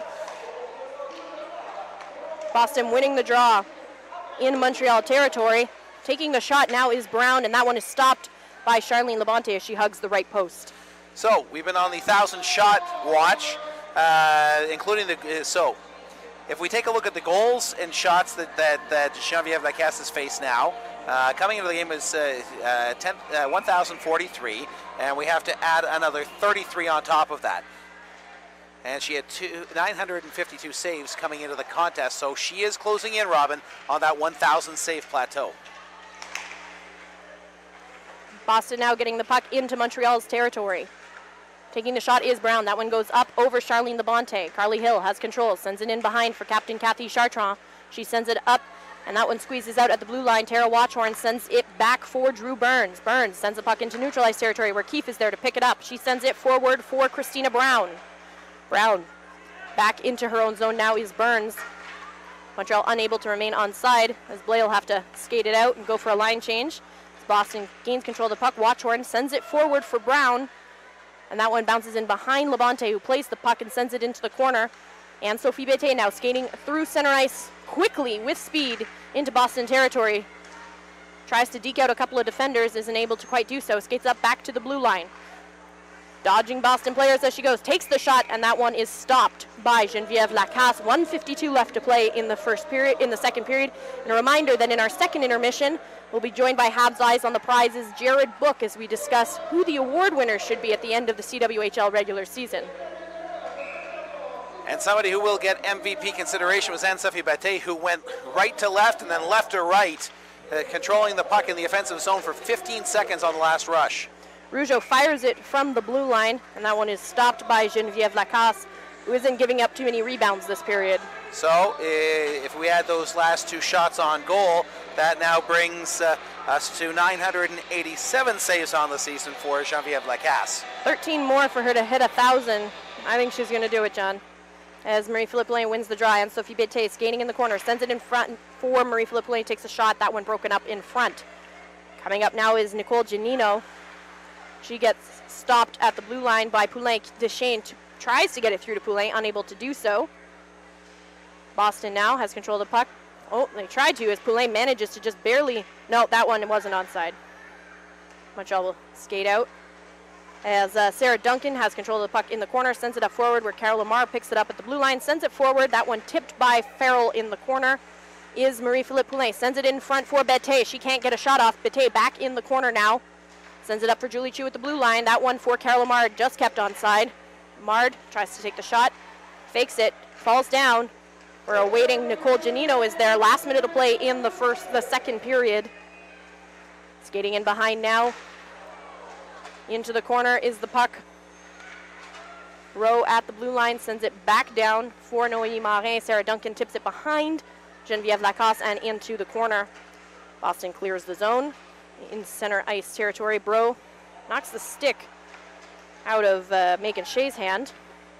Caroline Ouellette skating around the circle, sends it back up for Clement Hedra, back behind the net for Caroline Ouellette. Ouellette goes for a skate, sends it to the blue line now. Back to the other side for Amar. And the puck is cleared and sent up the ice by Maggie Damasi. Charlene Labonte tries to clear the puck and sends it right over to Saint-Germain. Bailing her out is Sophie Bro. Fires the puck up into center ice territory. Katia Clement Hedra at the penalty box. Sends it up for Noémie Marin.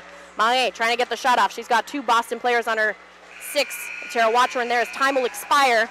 5-0 at the end of the second period, with Montreal out shooting Boston 33-4. 5-0 is the score, as you mentioned, Robin.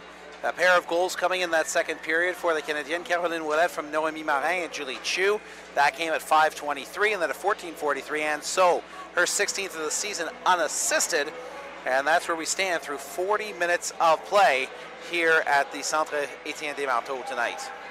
Like what I've been seeing in terms of coaching this season from Danny Brunet, I think he has to get some serious coaching consideration for Coach of the Year, something that we can debate in a couple minutes with Jared Book of Habs Eyes on the Prize. That is a fantastic transition into our second period roundtable, and we will have it for you coming up in a few moments' time. It is 5-0 Les Canadiennes leading the Boston Blades from the Centre Étienne Desmarteaux in Montreal. You're watching CWHL Live. 100% énergie. 100% passion. 100% effort. Pourtant, les femmes n'ont que 5% de visibilité. Les producteurs laitiers canadiens croient que les athlètes féminines devraient être vues et entendues haut et fort.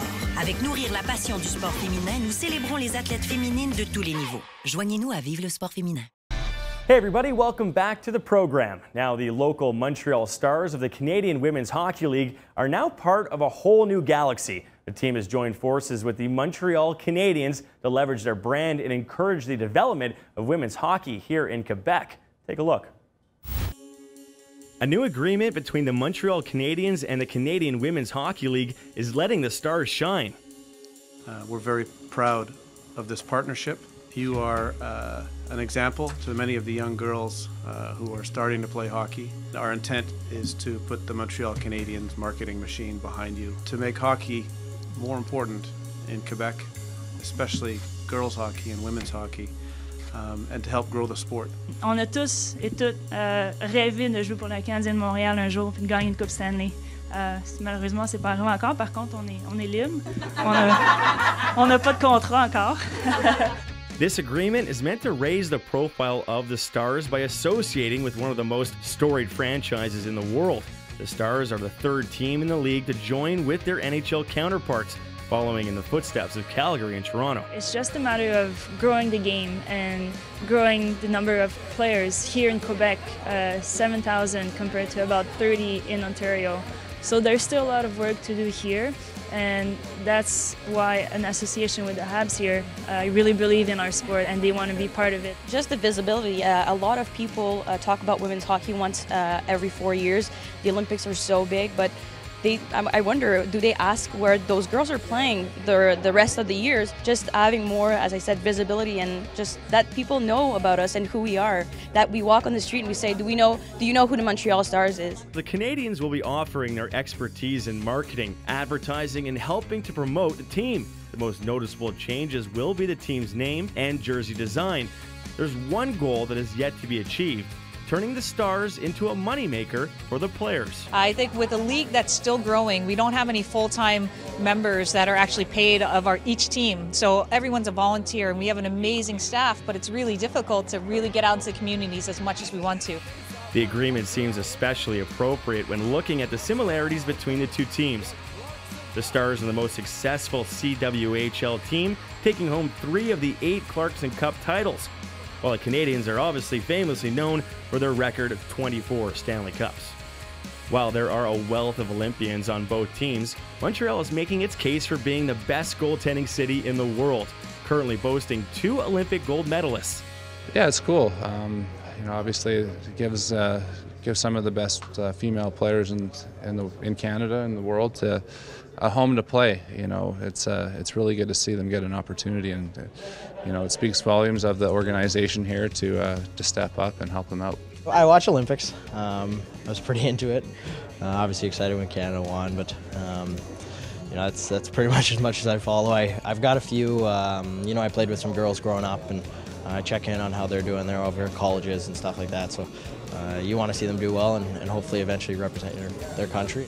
While many kids look up to Montreal's greatest players, the Stars are hoping that soon there will be room for new idols in the boys' club. I think a huge part of getting young girls into the rink and thinking that they can actually play hockey too is to see it. When you have role models that are strong, confident women that are playing great level of hockey, you're able to have these young girls coming to the stands and see them and maybe want to emulate them. And then they'll be able to go home and say, hey, can I try this sport? And now giving them some resources to be able to do it in their local communities. Well, they have the chance to look up to girls, and having that dream to play in our NHL, which is the CWHL, I think it's a great opportunity. And if I could, I would go back as a little kid and then redo it all over again. But right now we're kind of writing history for them, and it's kind of undescribable, but it's actually amazing. I hope one day somebody's going to say, hey, I want to be like her. Welcome back to the Centre Étienne Desmarteaux here in Montreal. 5-0 the Canadiens leading the Boston Blades here in the penultimate game of the regular season on CWHL Live. John Bauer, Robin Flynn, and our guest, analyst for the second intermission, Jared Book from the Habs Eye on the Prize. And since the two of you have collaborated on a lot of stories this season, I'm a little concerned that we might all agree on the various major awards that are coming up this offseason. Or that we might gang up on you, as we both write for Habs Eyes on the Prize, but I'm also tempted to side with you on a few issues because you and I do the calls on CWHL Live, so I'm going to be the tiebreaker here, I think. So, Jared, first of all, let's get your impressions on the overall CWHL season this year. I think that it's been just a really unbelievable season. I think Brampton coming out of nowhere really put a wrench into this season. Everyone expected going in Calgary, Montreal at the top, and so I think Brampton coming in really improves the intrigue, especially this weekend, going into the final weekend. Well, and we have an update. We're just going to take a look at the computer.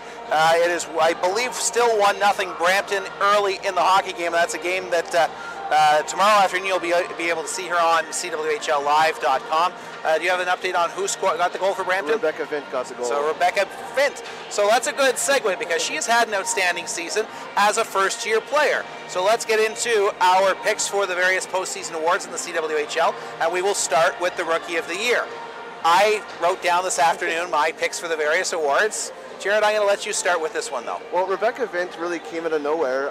Not only is she the top rookie scorer, but she's also the top scorer of people who haven't been at the All-Star game. She had a hat trick against Toronto last week, another goal today. She had 2 goals against Montreal in the last game in that series. So, I mean, she's really, and the team that has a lot of good forwards, she's really distanced herself in the Rookie of the Year race. I'd have to agree with Jared here. I think on a team that a lot of the focus is on Jamie Lee Rattray, she's managed to make a name for herself, scoring, I believe, 18 goals on the season, with her 18th coming tonight in that 1-0 game right now against Calgary. Big battle for home ice in the playoffs.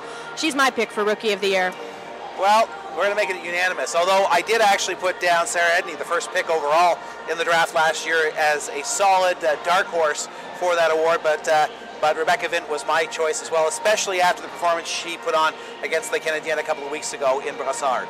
Yeah, absolutely. She's definitely somebody who deserves consideration. And you bring up Sarah Edney, and she did go first overall. Defensemen very rarely win Rookie of the Year in any sport, I would say, but she should definitely receive some consideration. So let's move over to the rear guard of the year, the blue liner of the year. I've got two choices here, and I'm going to go a little off the board here. And I have picked Courtney Bierschard. 3 goals, 17 assists, 6 power play markers on the season as my choice for the blue liner of the year. That's an interesting choice, but I think traditionally the defenseman of the year goes to the more offensively skilled defenseman, and I think that while she's definitely good as a two-way player, I think Laura Fortino is the one that's going to take it. 7 power play goals on the season for Fortino, so you're going to have to break the tie here, Jared. Yeah, I'm going to have to go Fortino too. She's top 5 in scoring in the league, and a member of Team Canada as well, and so on the team, we mentioned Brampton's forwards. For her to lead the team in scoring is just another notch in her belt there. 8 goals, 16 assists for 26 points, 7 on the power play, 1 game winner for Laura Fortino. So definitely not a bad choice. I like the way that Bierschard plays. I was really impressed again with seeing her a couple of times this season live, as well as watching on CWHL Live. So that's my pick. So again, no unanimous choices thus far in our various awards. Let's stay on the ice. Now let's go with the goaltender of the year. Now usually this is a stat-based category. The goaltender with the best GAA, the best save percentage, usually wins. I'm going to say that I think Charlene Labonte has had just a stellar season between the pipes. It's not just the goals against average, it's the save percentage. A lot of times she doesn't face a lot of rubber in a game, and it's tough for a goaltender who doesn't face a lot of shots to sometimes stay mentally sharp in games, and Charlie has done that all season long. She gets my vote as the hometown pick. Well, I'm going to have to go with somebody that we're seeing play tonight. That isn't Charlene Labonte, and that's Geneviève Lacasse, who has faced far more rubber than anyone in the CWHL by a long shot, and she still manages to have a .913 save percentage, which is good enough for 4th in the CWHL, considering how abysmal Boston's season has been. They didn't even manage to pick up a regulation win yet. There's still a game and a period left to go for them, but I think that she has just been outstanding, and if we don't look solely at stats, I think that she has to be the goaltender of the year. Put her on a better team, and I think that her stats would be a lot better. Yeah, I'm going to break the tie with Charlene Labonte. I think she was last year's goaltender of the year. I think that if you want to take the title away from her, you're going to have to beat her, and that's something that not many teams have done this season. Although Delaney Bryant has played very well out in Calgary as well, but Charlie gets my vote for that. East Coast bias. Yes. Well, not sure East Coast is the word, but Eastern bias. How's that? Right, yes, that'll do. Central Canada, because if you say that to the Easterners, they don't like that. No. Let's, before we get to the MVP, let's go with the Coach of the Year award. This one, last year, Denny Brunet won from the Canadiennes for a solid season, but I think that Tyler Fines from Brampton, you're looking at 11-win improvement, going from last to potentially 2nd place this season. We all knew Brampton was getting better. We just didn't necessarily think that they were going to be as good as they have been, and I think a lot of that has to do with the style of play that they have put on the ice this year. Yeah, I'm going to go, I mean, you can't argue with Fines or any of the coaches really, but I'm going to go with Danny Brunet, repeating again.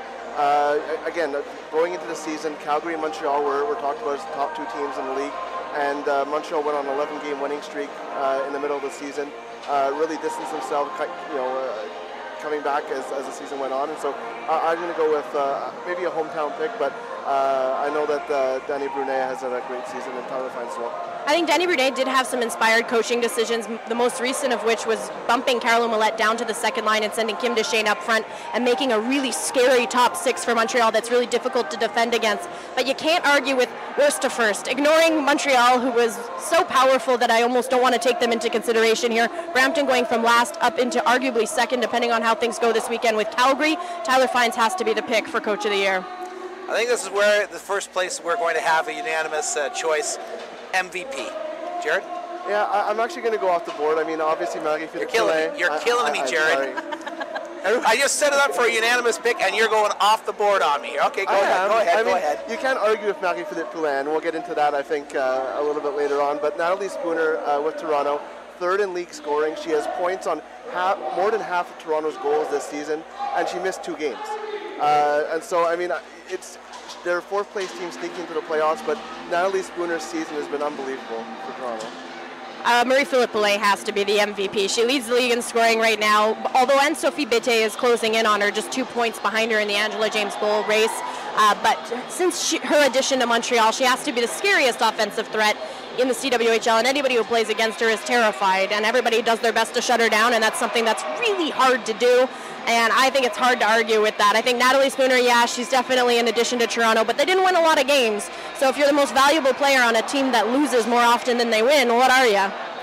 2 years ago, Ann-Sophie Bette dominated this league with Vinnie Davidson on one side, and they were the cream of the town here in Montreal and the CWHL. Last year, I didn't see a player dominate like I did the year before with Ann-So. This year, I'm seeing it with Poulin. And that's why my vote, if I had one, would be for Marie-Philippe Poulin for the MVP award. The MPP award, if you will, if she wins it. So very true. We've got just a few moments here before the end of the second intermission, so let's take a look at the semifinals. Let's start with the more intriguing of the two, I think. And that's Montreal-Toronto. No, I'm kidding. Really? the more intriguing of the two, I think, is because of what's happening this weekend. You know, we could see 5 games in a week and a half between Brampton and Calgary. And I think that, Jared, I think you're going to agree with me on this one. It comes down to whoever comes out on top after this weekend is going to have the advantage in that best-of-3 series. Yeah, I mean, the ice surfaces alone are a huge difference between Calgary and Brampton, so I think that's really a big thing. And if Brampton does get home ice, that'll make it, I think, 3 or 4 wins in a row against Calgary. So it's going to be very interesting to see how a very good offensive team in Calgary goes against a very strong defense in Brampton in that series. And a very physical team. And that's right. You know, when you're playing in Brampton on the smaller ice surface, whereas at Winsport, Calgary plays on an Olympic ice surface, a lot more space to move around, and that does behoove a Calgary team that is very, very fast. Yeah, I'm still going to have to go with Brampton, regardless of who gets home ice. I think that the story this season for the Thunder has just been so exciting to watch, and I think that defense wins championships, and they're better defensively than Calgary, so I think they'll come out on top. And they're amazing on the penalty kill as well, with 8 shorthanded goals this season, Brampton. I'm in agreement with Jared. I think it's a pick 'em right now, and it depends on who has home ice advantage for that best-of-3 series, but I can see that one going the distance. In semifinal A, it's 1 versus 4, and we know who that is. It's Toronto coming to Montreal next Friday night for game number 1. We'll have it here on CWHL Live. Game 2 is also available on CWHL Live for those viewers who live outside of Canada, sportsnet.ca and Sportsnet 1 for those of you who are here in Canada, and then if necessary, game number 3. Robin, your thoughts? Montreal in 2. I don't think this one's going to go to 3. There won't be any action. You can go ahead and make plans for next Sunday. I see the Canadiennes coming out on top in this one. Toronto, yes, they came into the playoffs, but they only won a couple of games this season. I think that Montreal is so dominant, it won't even be a contest. Jared? I think Montreal, I mean, they haven't lost on home ice. Seeing them lose 2 in 3 games, I think that's a tough task for Toronto. But Toronto has a lot of sneaky talent. You have Kelly Terry, Natalie Spooner, Christina Kessler, who could steal a game. So it's not going to be a cakewalk, but I do think that Montreal is going to come out. I think Montreal is the consensus pick as well. I'm not prepared to say that it's a sweep. I think that what we saw from Toronto this season, it's a solid team. And if they put everything together, they could definitely take a game here and force a third and deciding game here. And don't forget, they're just 1 year removed from being the Clarkson Cup champions. Quickly, Jared, Robin, your thoughts. If the championship were to be going today, who would be facing off? I have to go with Montreal. And Montreal wins? Yes. Okay, Robin? Montreal, Brampton, with Montreal coming out on top, winning the Clarkson Cup on March 13th at the Air Canada Centre. Canadian Tire Centre. Canadian Tire Centre. That's right. The other rink. Here's the thing. The popular picks Montreal. I think Montreal has the distinct advantage, but it's a neutral site game. That's the thing that can be the great equalizer in this on an NHL rink. Brampton scares me if I'm Montreal. Calgary, I'm a little bit more comfortable with, but no matter what happens, it is going to be a great playoff here on CWHL Live. Jerry Book, thank you very much for joining us here in the second intermission. As the two teams are back out on the ice, we're getting set for the third period action here in Montreal. It is 5-0, Les Canadiennes leading the Boston Blades. As we take a look down at ice level now, as the teams are getting set to drop the puck on period number 3. Montreal will skate left to right, or right to left here in period number 3, up by 5 on a pair of goals by Caroline Ouellette in this hockey game, Ann-Sophie and Marie-Philippe Poulin and Emily Bocchia, as Clément Aylra brings the puck in offside. Elsewhere in the CWHL tonight, Brampton leads Calgary 2-1 with 5:52 to go in period number 2. Brampton jumped out to a 2-0 lead. Vince, Radare, and Fortino on the first goal, and Radare on the power play from Fortino at 9 minutes and 31 seconds. And then just 2 minutes later, Blair Turnbull from Haley Cudmore and Elaine Lovell gets Calgary back into the hockey game. They are out shooting Brampton 4-2, but down 2-1. Ooh, that's not good. No. 2 goals, 2 shots. Here's Caroline Ouellette in on the right wing side. She will slam the brakes on, send it back to the blue line, Bro with a shot through traffic. Kicked aside by Watchorn. Big rebound comes over the near side. Emar slaps it wide, and the puck rolls all the way down the boards, back out into Montreal territory. First of all, Robin Flynn, great job on the play-by-play in the second period. Your second game of the season doing play-by-play, and we're going to keep developing that into our broadcasts as time goes on. As Bette centers it, and shot scores! Looked like Lacasse got across with her right pad, but it just bounced up over and into the cage, and Cathy Chartrand makes it 6-0. And that was Marie-Philippe Poulin who started that play, carried the puck in, sent it over to Bette. Everyone was expecting Bette to take the shot, but she sends it over to Cathy Chartrand, who takes the shot, keeps it low. That's the way you beat Geneviève Lacasse today. 6-0 Montreal, just 53 seconds into the third period. Bette and Poulin picking up the assists on Cathy Chartrand's third goal of the campaign. And ironically, in this hockey game, only 1 penalty so far, and that was a Watchorn penalty in the first period that resulted in Poulin's lone marker of the goal on the power play. Here's Bette back in, driving towards a goal, and she'll slide it through the crease as Dimassi will bring it over to the near boards. Poulin brings the puck in, left wing side, puts the brakes on. Bette is just behind her. Bette takes a shot, catches up to the rebound. Bette sweeps it towards the goal. Deschenover skated the rebound as Lacasse was down. Oh, forward! Bette scores! And Bette now, unless Marie-Philippe Poulin has an assist on that goal, will close to within 1 of Poulin for the Angela James Bowl Trophy race. It's tight between the two line mates. Well, Marie-Philippe Poulin said that it's not really a competition between them, but I don't know that I believe her. I think that whichever one of them comes out on top, they're going to have bragging rights heading into the playoffs. Minute 24.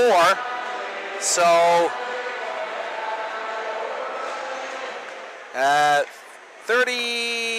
29 seconds between the 2 goals. So we will get the confirmation of all the scoring in just a few moments' time. Here's Olsen, left side, takes a shot. She scores! Again from the left side, bottom of the face-off circle. It's now a touchdown differential. A converted touchdown for Les Canadiennes. And Geneviève Lacasse has not looked good, giving up 3 goals in 1 minute and 36 seconds. I wouldn't be surprised if she got the hook here, bringing in Carrie D. So a goal 12 seconds after Bette scores, and timeout called by Boston. Yeah, they need to regroup here. They have yet to score a goal this season on Montreal, and that's something that you got to think they want to do. But Lacasse want to keep, or Labonte rather, would want to keep that shutout streak going. Yes, I am not somebody who believes in superstitions. I said the S word. Yeah, I remember I said that earlier this season with about 5 minutes to go, and they gave up 2 goals. So. I don't necessarily believe in superstition either, but I'm not going to go that far thus at this point in time. So it's now 3-1 Brampton on the out-of-town scoreboard. So Brampton coming out with the guns ablazing against Calgary in their game today. So it's 8-0 now for Montreal in this game, as it is quickly getting out of control here on the scoreboard. And there was a goalie change there as Caridi is in net now. Lacasse over to the bench. So for the first time this season, Caridi will get to play against Les Canadiennes. She is 0-2 on the campaign, .378 GAA, and a .923 save percentage. Here's Peroff driving towards the goal. She goes top shelf. Rebound, scores! Emmanuel Blais standing on the doorstep. And that's the trick when you've got a new goalie and you want to fire as much rubber as you can on them. Really didn't really have much time to stretch it out there and warm up. She immediately gets a puck fired at her. Montreal scoring 4 goals in just over 2 minutes at the beginning of the third period. A minute 40. Wow. 4 goals in a minute 40 to make it 9-0. Blais from Peroff. Peroff's had a big game, but she's had a good season against Boston. Here's Imar at the right point. Slap shot, knocked down in front by Sherrard. Puck comes over to the near side. Behind that it goes. Here's Duncan trying to elude the check of Chelsea Saunders. Keefe from her knees clears to the line, kept in by Imar. Imar knocked down. Bacchia with it. The former Concordia Stinger plays it back to the blue line, and out to center comes Keefe. Ahead to Kickham. Just out of her reach, and back to play it in her own zone for the Canadiennes was Sophie Bro. Puck clear to the blue line, knocked down in front by Keefe as she was trying to send it in on goal, and Bacchia now will play it up the right wing side for Saunders. Into the offensive zone, she'll rag it into the corner behind that she goes, slams the brakes on far side. She's drawn 2 white jerseys in there, that's Brown and Keefe. Katia Clément-Edra out there as well. Marin in front of the goal, here's Clément-Edra into the slot, wrist shot, glove stop there by Caridi, and she will hold on to try to slow things down as the Canadiennes are up 9-0 in this hockey game. It's been so much scoring that we haven't even actually been able to get the updated scores ready to go for you, and on the next stoppage we will give you a scoring summary of what's going on here in this third period. Shea backhands the puck out to center, just out of the reach of Giannino, as the Canadiens will play it back in deep. Watchhorn gives chase. Well, that centering pass picked off there by Megan Shea, clearing a tip, knocked down in front. Here's Clément-Edra. Down low, right side. Willette in front for Marin, and it goes wide, and now the puck pops out in front, and Caridi will jump on it and hold on to get the stoppage in play. Well, Boston's got to try and regroup here. We saw after that 9th goal that Montreal scored, they looked a little dejected. I would too if I was down 9-0 in the third period. Trying to get my first regulation win of the season. Looks like that won't be happening today as they're hydrating on the bench and trying to keep their spirits up.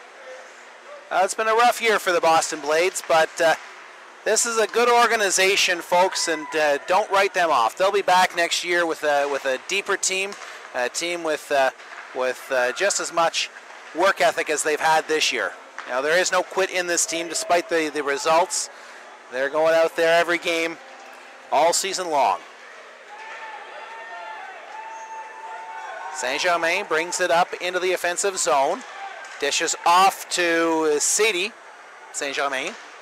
I get used to this. It's kind of like the Sedin twins out there. Yeah, playing on the same line are the Saint-Germains. Here's Poulin to Chu. Her slap shot from Bette goes wide as she missed short side, just on the near side. Julie Chu takes a slapper the way Mike Camilleri does, going down to one knee. And Poulin tipped in front. Bette on the follow-up puts it home. That's a hat trick for Ann-Sophie Bette. 10-0 Canadienne. Double digits for the Canadiennes against Boston. Boston still has yet to score a goal against Montreal. And Ann-Sophie Bette almost looks embarrassed as she's skating away with her third of the game. Notice that people aren't throwing hats on the ice. Of course, it's kind of chilly and rainy in Montreal, so that might be why, especially people like myself with not a lot on top. Yeah, I'm going to keep my toque.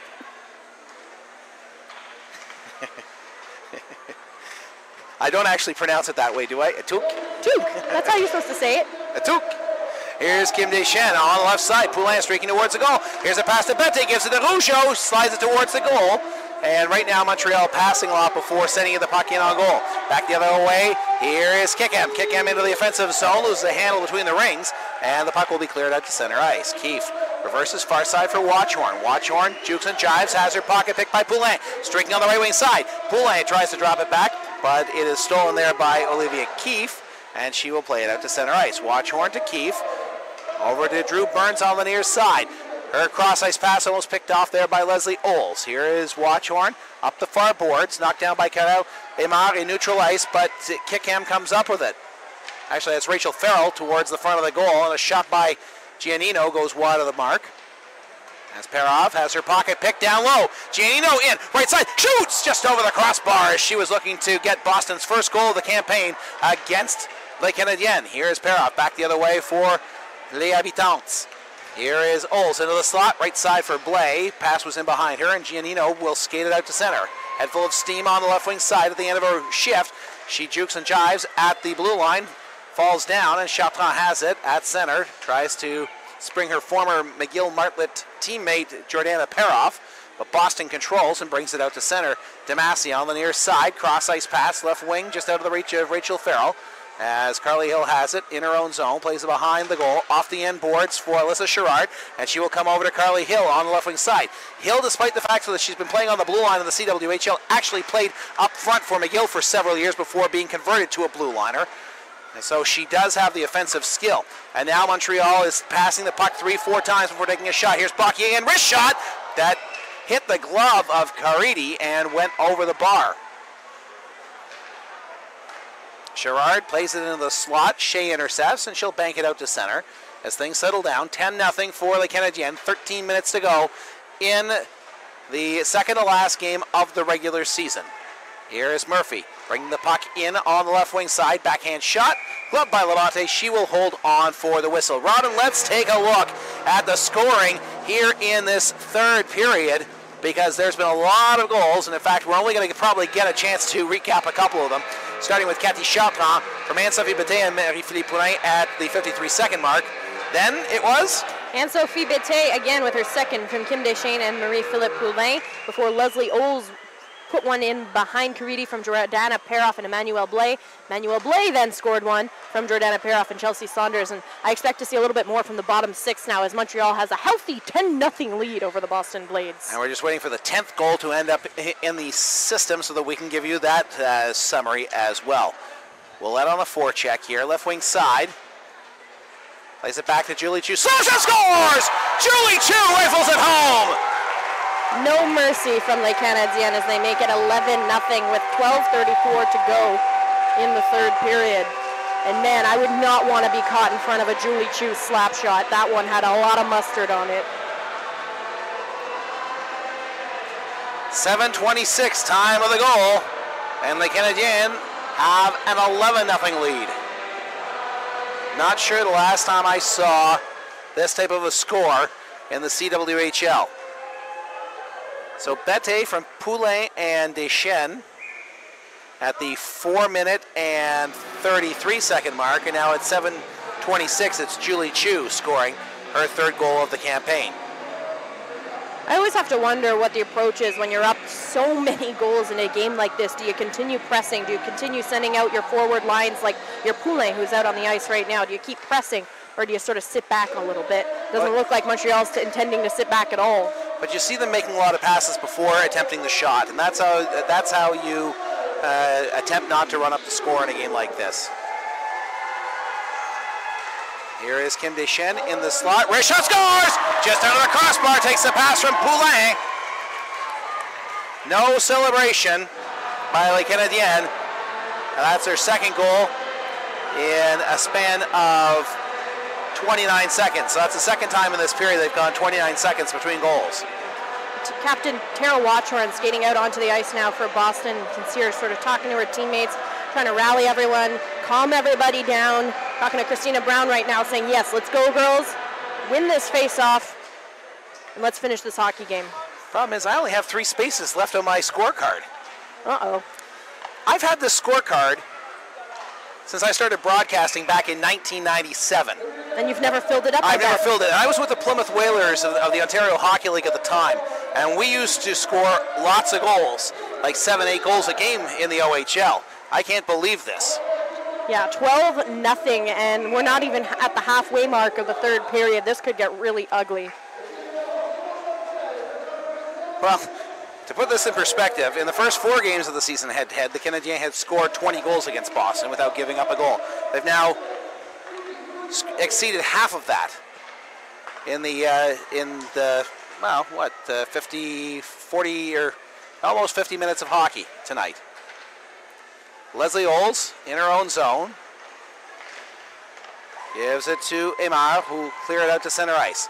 A reminder that the first game of the best of 3 CWHL semifinal will come your way next Friday night from Brassard, as the Canadiennes will be hosting the Toronto Furies. Join Robin Flynn and yours truly, John Bauer, for all the play-by-play action beginning at around 7 o'clock on Friday evening. A tripping call coming up here to Leslie Olds as she got the knee out on Christina Brown, as they got caught in the trolley tracks crisscrossing in neutral ice. And the trainer out on the ice right now is Christina Brown, has yet to get up as Watchhorn is over by her side. And Leslie Olds headed straight to the penalty box. No conversation with the referee. She knew what she had done. And Boston will go to their first power play of the game as they'll try and get just one goal past Charlene Labonte. Man, what that would be for their season if they could score a goal. As Christina Brown now is being helped off the ice. So Julie Chu from Katia Clément-Aydra and Caroline Ouellette at 7:26, and then Kim Bichen at 7:53. We're just waiting for the confirmation of the assists on that goal, and we'll give it to you. But the Canadiens 6 goals on 9 shots here in this third period to take an 11-0 lead. After one period of play in Brampton, the Thunder leading Calgary 3-1. Brampton scores 3 times on 8 shots in that opening period. Vint, Radre, and Jess Jones scoring for Brampton. Blair Turnbull in response for Calgary in what is a showdown game between those two teams. If Brampton wins today, it sets up the winner-takes-all game tomorrow. Forces Calgary to win the game straight up tomorrow in order to end up in second place. If not, they could end up in a tie situation if it were to go to overtime or to the shootout.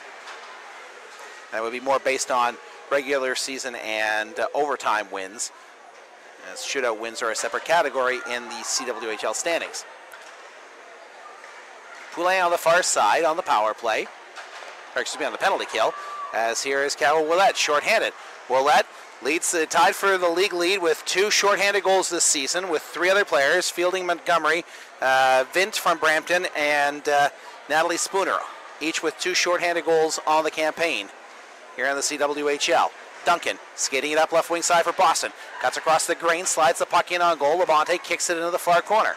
Shea gives chase, has the puck, battling now with a pair of Canadienne blue liners. That's Carly Hill and Chartrand coming down and picking the puck out of the pile with Morin. She will clear it to Bette ahead at center. Puck rolls off her stick as Watchhorn backpedals towards her own blue line.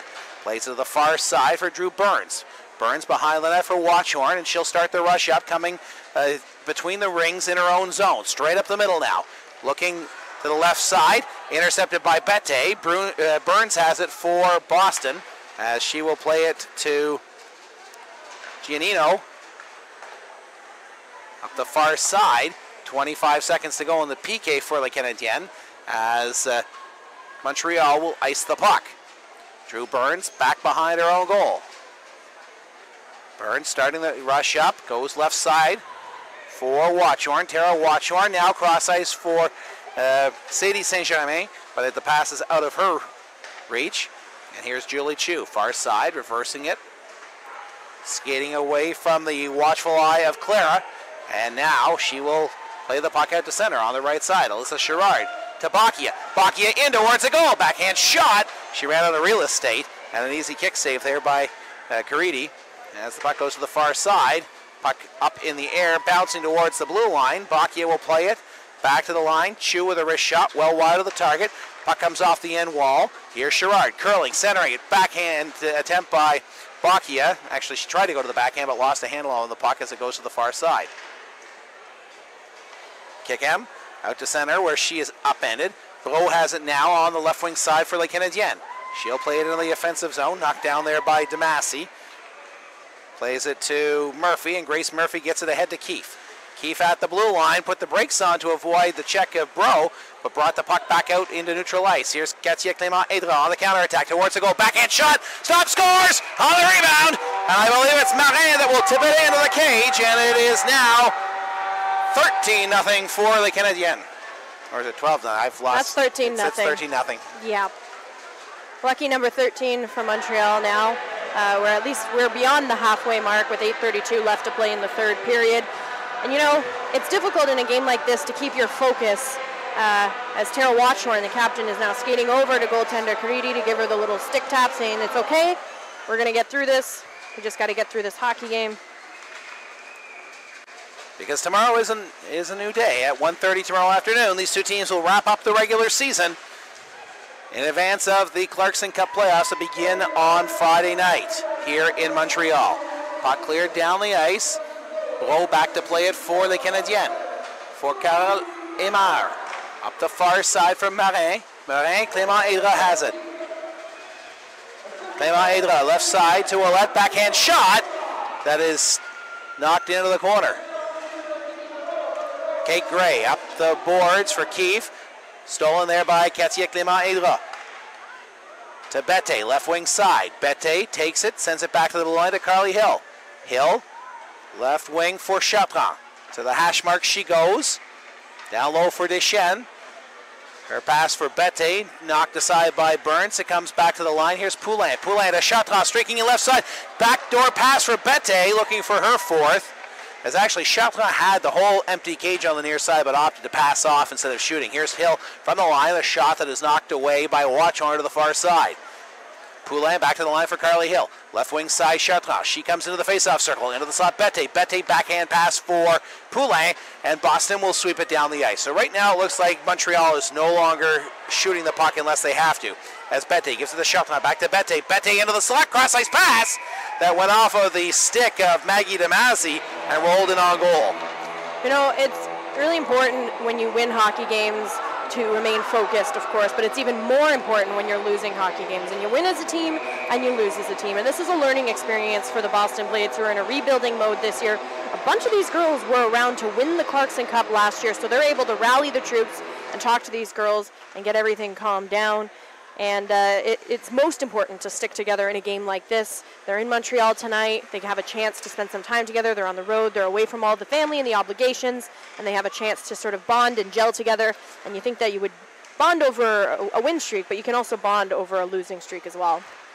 Bette and Poulin on the hockey game with 5 points each. Bette 3 goals and 2 assists.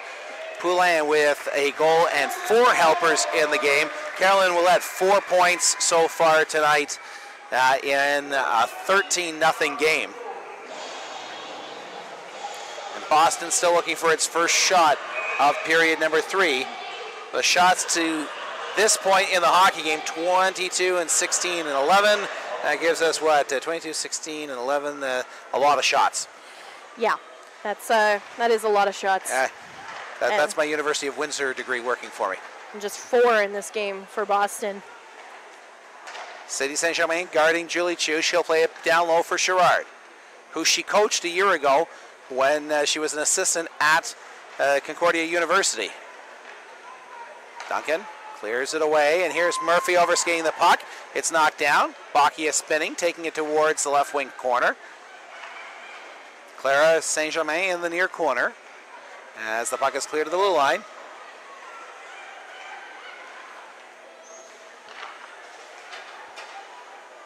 And it's down the ice into Boston territory.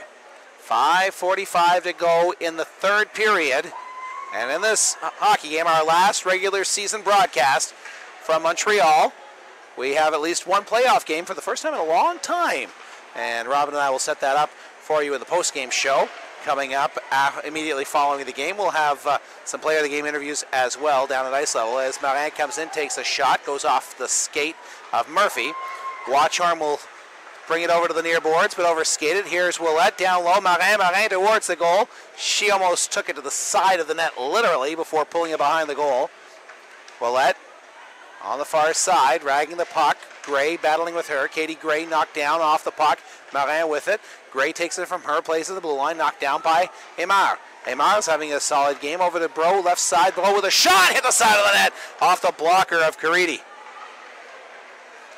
Marin behind the net to Carole Ouellette. Back to the blue line it goes. Here's Aymar between the circles. Takes a shot, knocked aside, far corner by Watchorn. Marin with it again. Back to Aymar. Left wing side for Bro. She drops in from the point position, down low below the goal line. Ouellette centering pass, splits everybody, and goes all the way back down to the Montreal territory as Boston will go for a line change with 4:30 to go in the third period. The score on your screen is not an error, folks. It is 13-0 Montreal. They are dominating the Blades here in this second to last game of the regular season. Here is Hill in her own zone for Chartrand.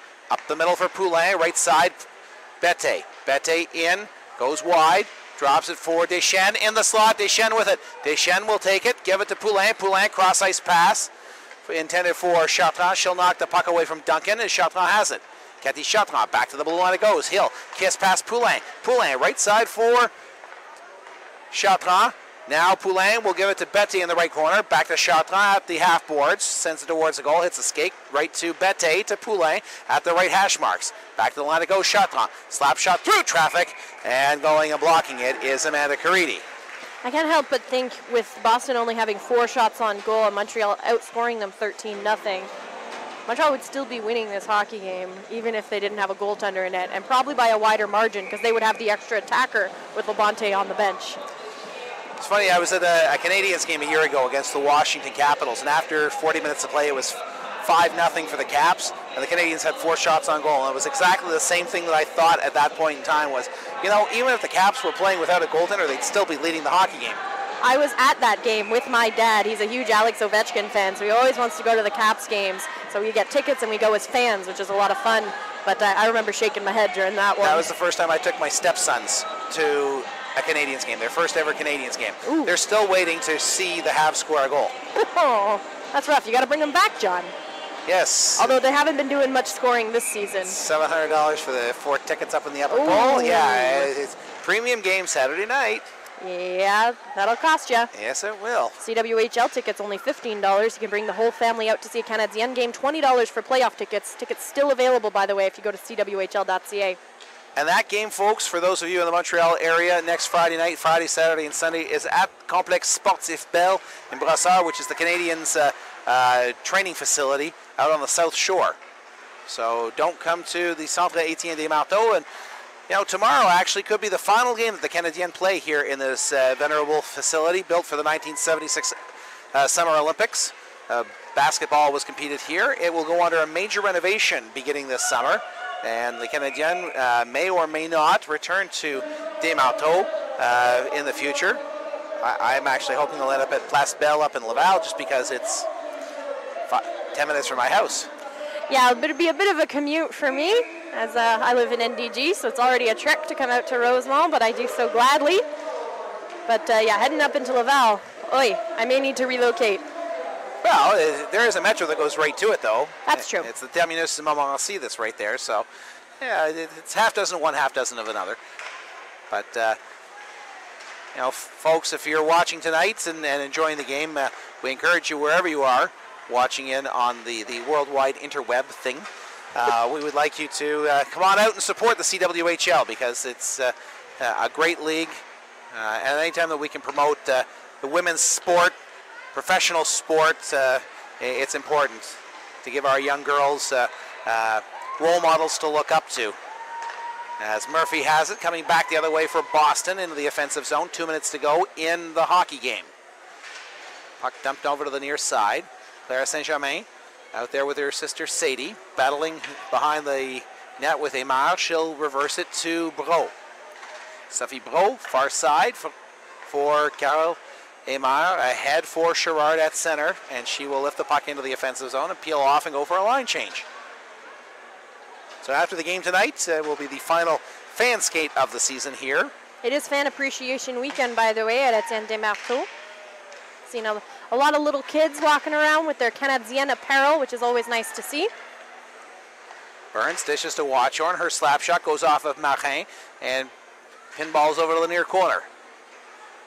80 seconds to go in the hockey game. 13-0 Les Canadiennes. And of course, tomorrow afternoon, we have the final regular season broadcast of CWHL Live. And it will be coming to you from Brampton as the Thunder and the Inferno do battle. Here's Ouellette in to Marin. Marin scores with a wrist shot over top of the locker of Caridi. make it a 2-touchdown game. It's 14-0 Les Canadiennes.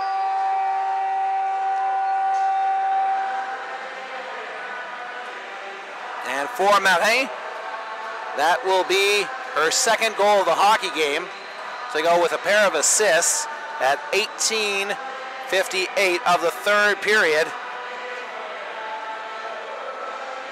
That will be goal number 6 for my former broadcast partner, who 2 years ago spent half a season in the booth with us here on CWHL Live. Inside a minute to go in the game, 14-0 the Canadiens leading, as Chartrand has it in her own zone. Cathy Chartrand onto the far side for Carly Hill. Bette tips it ahead at center, left side for Kim Deschênes.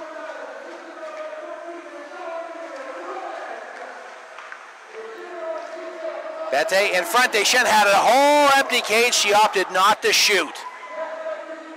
That brought a bit of a cheer from the fans downstairs below us here at the Centre Étienne des Marteaux. Chartrand back to the line. Poulin down low. Bette tips it in on goal. Curity makes the stop and holds on for the whistle. 17.8 seconds to go in the game. On the out-of-town scoreboard, still 3-1 in favor of Brampton, as they're taking on the Calgary Inferno in a battle for second place. 5 minutes gone by in the second period in that game. And as I mentioned, tomorrow afternoon we will have the game here on CWHL Live to wrap up the regular season. Bette knocked down in the slot as the countdown is on in a 14-0 Canadiens de Montréal victory over the Boston Blades this evening at the Centre Étienne des Marteaux. And the Canadiens continue their domination of the Blades, their 5th consecutive shutout of the Bostonians this season. 14-0 is the final score in the game. With the win, the Canadiens improve to a league best 20 wins and 3 losses for 40 points on the campaign, their best season in the last 3 years, while Boston falls to 1-22 on the campaign. 14-0 the final score. We'll have a wrap up with the player of the game interview in a few moments' time, as well as a complete scoring summary in this game, setting up the final game of the regular season and to set up next Friday night's opening game of the CWHL semifinal round that will feature Montreal and Toronto. And again, for those of you in Canada, you can catch game 1 of that best of 3 series here on CWHL Live next Friday night. On Saturday afternoon at 5 o'clock, that game will be broadcast on Sportsnet 1 and on sportsnet.ca. Game 3, if necessary, will go Sunday afternoon at 1:30, and that will be a game here on CWHL Live. For those of our American friends and viewers from elsewhere in the world outside of Canada, you will be able to catch a stream of all 3 games here on CWHL Live, as the Canadiens salute the fans after a 14-0 victory over the Boston Blades tonight here in Montreal. Let's take a look at the scoring summary while we wait for our player of the game interviews to come up and the 3 stars. In the first period, the Canadiens get on board at 5:04. Caroline Ouellette, her 13th of the season, from Noémie Marin and Katia Clément-Aydra. That makes it 1-0. Emily Bocchia scores from the goal line, her 3rd of the season, all against Boston at 15:24 of the first period from Sherrard and Saunders. That makes it 2-0. Marie-Philippe Poulin rounds out the scoring in the opening period with her 22nd of the campaign at 18:25 from Ann-Sophie Bette and Caroline Ouellette on the power play. That makes it 3-0 after 40 minutes of play. Shots on goal in the first period favored the Canadiens 22-2. In the second period, the Canadiens opened the scoring at 5:23. Caroline Ouellette, her 14th of the season, 2nd of the game from Julie Chu and Noémie Marin, followed by Ann-Sophie Bette, unassisted at 14:43. That makes it 5-0 after 40 minutes of play. Shots on goal in that second period in favor of the Canadiens, 16-2 for a 2-period total of 28-4. And then the third period occurs, and that's where the wheels fall off the proverbial truck for the Blades. Cathy Chartrand at 53 seconds from Bette and Poulain.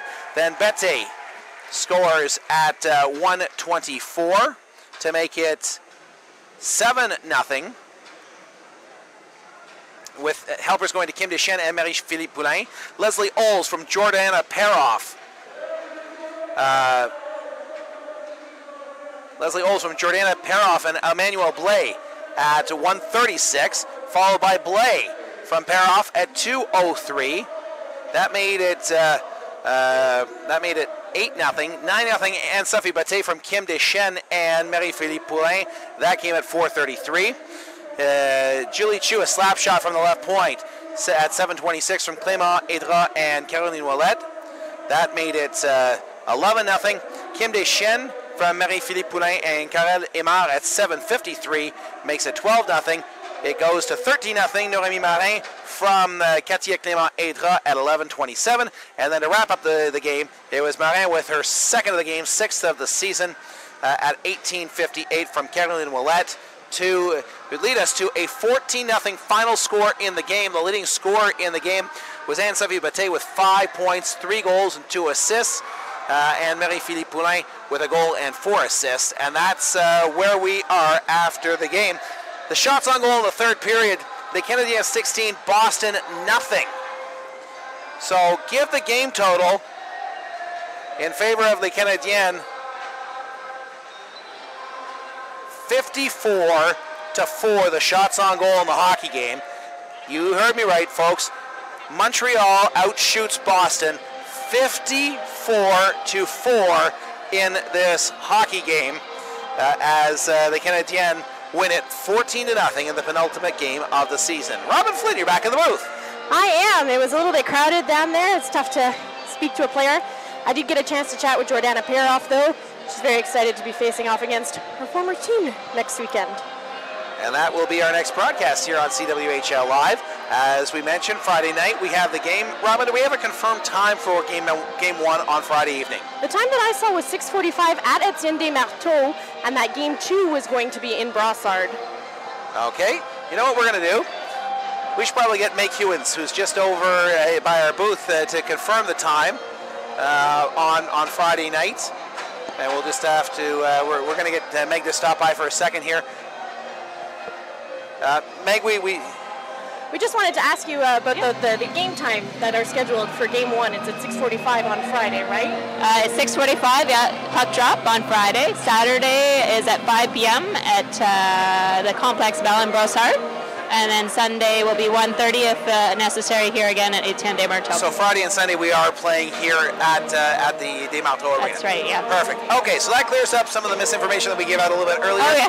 So thanks, Meg, for that. Yeah, Meg Hewins, the GM. Meg, we've got you here. Your thoughts on the regular season as this is our final broadcast of the regular season. Obviously it was. It's been a pretty fantastic season all around for Les Canadiennes. I think we've had,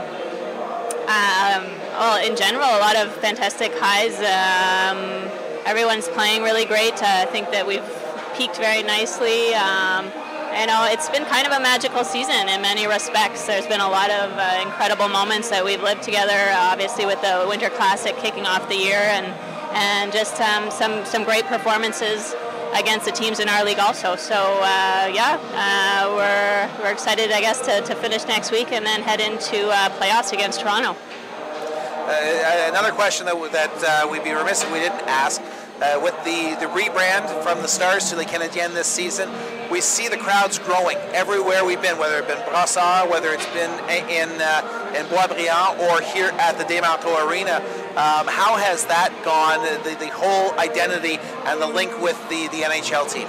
Yeah, I mean, obviously the rebranding this year was a huge process that began in the off season. It was a really exciting process to go through, and I'm really excited that we ended up becoming Les Canadiennes. I think it's the most fitting and appropriate name that we could choose, and in a way it really brings automatic visibility and recognition, and these are some of the best women players in the world, and obviously we have a fantastic club, so to be able to kind of wear that C, and also to continue to have our star and link back to our own history and the history of women's hockey here in Quebec. I think, you know, we just tied everything so nicely together, and I know how much the players enjoy playing under this name and under this logo, and it's really brought us all together. And I think we see with the growing fan base, I mean, it's been growing over the past 5 seasons. You know, we have a 100% increase in our attendance every year, but this year we really feel the support of Montreal fans, and that means a lot to the team, and they love playing in front of a great crowd that's cheering them on. Final question. We're leaving this venerable barn at the end of the season. What are the plans going forward for the Canadiennes as the Étienne des Marteaux arena undergoes major renovations to bring it up to 2010 standards, or 2016, wherever we are, the decade that we're talking about? Yeah. So Étienne des Marteaux will undergo renovations as part of a citywide plan to upgrade arenas. So obviously there are a couple of potential future homes for Les Canadiennes that we'll be looking at in the next little while. In the next couple of seasons, there isn't anything that's obvious, so we're going to be looking at traveling a little bit like we did this year to various parts of the off-island and on-island, and maybe even to some of our players' hometowns. So we're going to take the club to various communities in Quebec. And then we're going to be looking for a full-time home in a couple of years, which we'll announce to everyone when it's official. Well, Robin and I have already voted. I voted for Place Belle in Laval just because it's close to home, and Robin says absolutely not. It's too far for her, so that's our 2 votes. Oh, okay. It counts for anything. And do you have any? Yeah, I say NDG, closer to where I live. Okay. Well, you know the Verdun Auditorium is getting a renovation also. A beautiful old barn that's getting a new facelift. So lots of different potentials in the next couple of years, and certainly we're excited to make that leap to a professional facility and really, yeah. Well, Meg, thank you very much for stopping by to let us know about the games coming up in the opening round against Toronto. Yeah, fantastic. So people can purchase those tickets online too. That's the easiest way to do it. And we do have a smaller number that are going to be available on Saturday. So we're telling people to get on those tickets now. Well, thank you very much, Meg Ewens, for stopping by and for giving us that information. So, as we mentioned, Robin, the next game for us will be on Friday evening here from the Centre Étienne des Marteaux at 6:45 Eastern Time. So we'll be on the air just before 6:40 with our pregame show, and maybe we'll have a little bit of an expanded pregame show to kind of look at the other series, because as I look out of the screen here for just a moment here to take a look at what's happening in the other game in the CWHL tonight. Bear with me, folks, as we log up back onto Mr. Speedy Computer. Calgary has cut the lead to 3-2 against Brampton on a goal by, let's just pull this up here, on a goal by, Blair Turnbull, second of the game. So it's a 3-2 game now in favor of Brampton, and don't forget you can catch that game tomorrow afternoon on CWHL Live as Brampton and Calgary wrap up the regular season. This, Robin, is our final regular season broadcast, but we have at least one more to do next Friday night. What are your thoughts on the Toronto-Montreal series? I really think that Montreal has the edge in that series. I think Montreal would have the edge in just about any series, no matter who they're going to play in the CWHL. They're definitely the most dominant team in every game that they play. The only games that we did see a little bit of difficulty were from Brampton and Calgary, who are playing each other right now. Montreal will only have to face one of those two teams because they'll be taking each other out. So that's best news for Montreal, as I think that they can get past Toronto with relative ease. And the one thing that does, as I mentioned in the second intermission, concerns me as the voice of the Canadiens, as are you, is the fact that Calgary's 2 wins against the Canadiens came at Winsport on the Olympic ice surface. Right. The Clarkson Cup is going to be played at Canadian Tire Centre on an NHL ice surface, similar to what Brampton plays on, and we saw Brampton play Montreal very tough in the final 2 games that they played in Boisbriand and in Brossard a couple of weeks ago. So however it turns out, it's going to be a great playoff here, and you're going to be able to follow it on CWHL Live.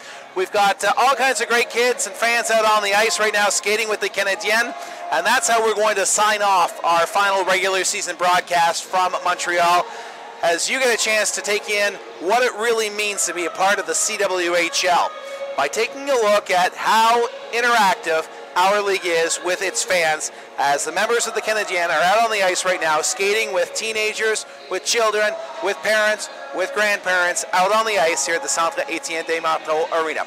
So, on behalf of my broadcast partner, Robin Flynn, our producer, Matt Copeland, and our entire ISI Live crew here in Montreal, this is John Bauer reminding you the final score in tonight's game, 14-0 in favor of Les Canadiennes, and that our next broadcast comes your way on Friday night, 6:40 p.m. Eastern Time, Game 1 of the best of 3 CWHL semifinal series between Les Canadiennes and the Toronto Furies. We'll talk to you then. Good night, everyone. Tonight's game has been brought to you in part by Scotiabank, by Canada's dairy farmers, by WinSport, Sportsnet, the official TV broadcaster of the CWHL, by Bauer Hockey, by Tim Hortons, Toyota, the Globe and Mail, Molson Coors, Bridgeforce, Porter Airlines, Gong Show Gear, OMGs, the Calgary Flames, Toronto Maple Leafs, and the Montreal Canadiens.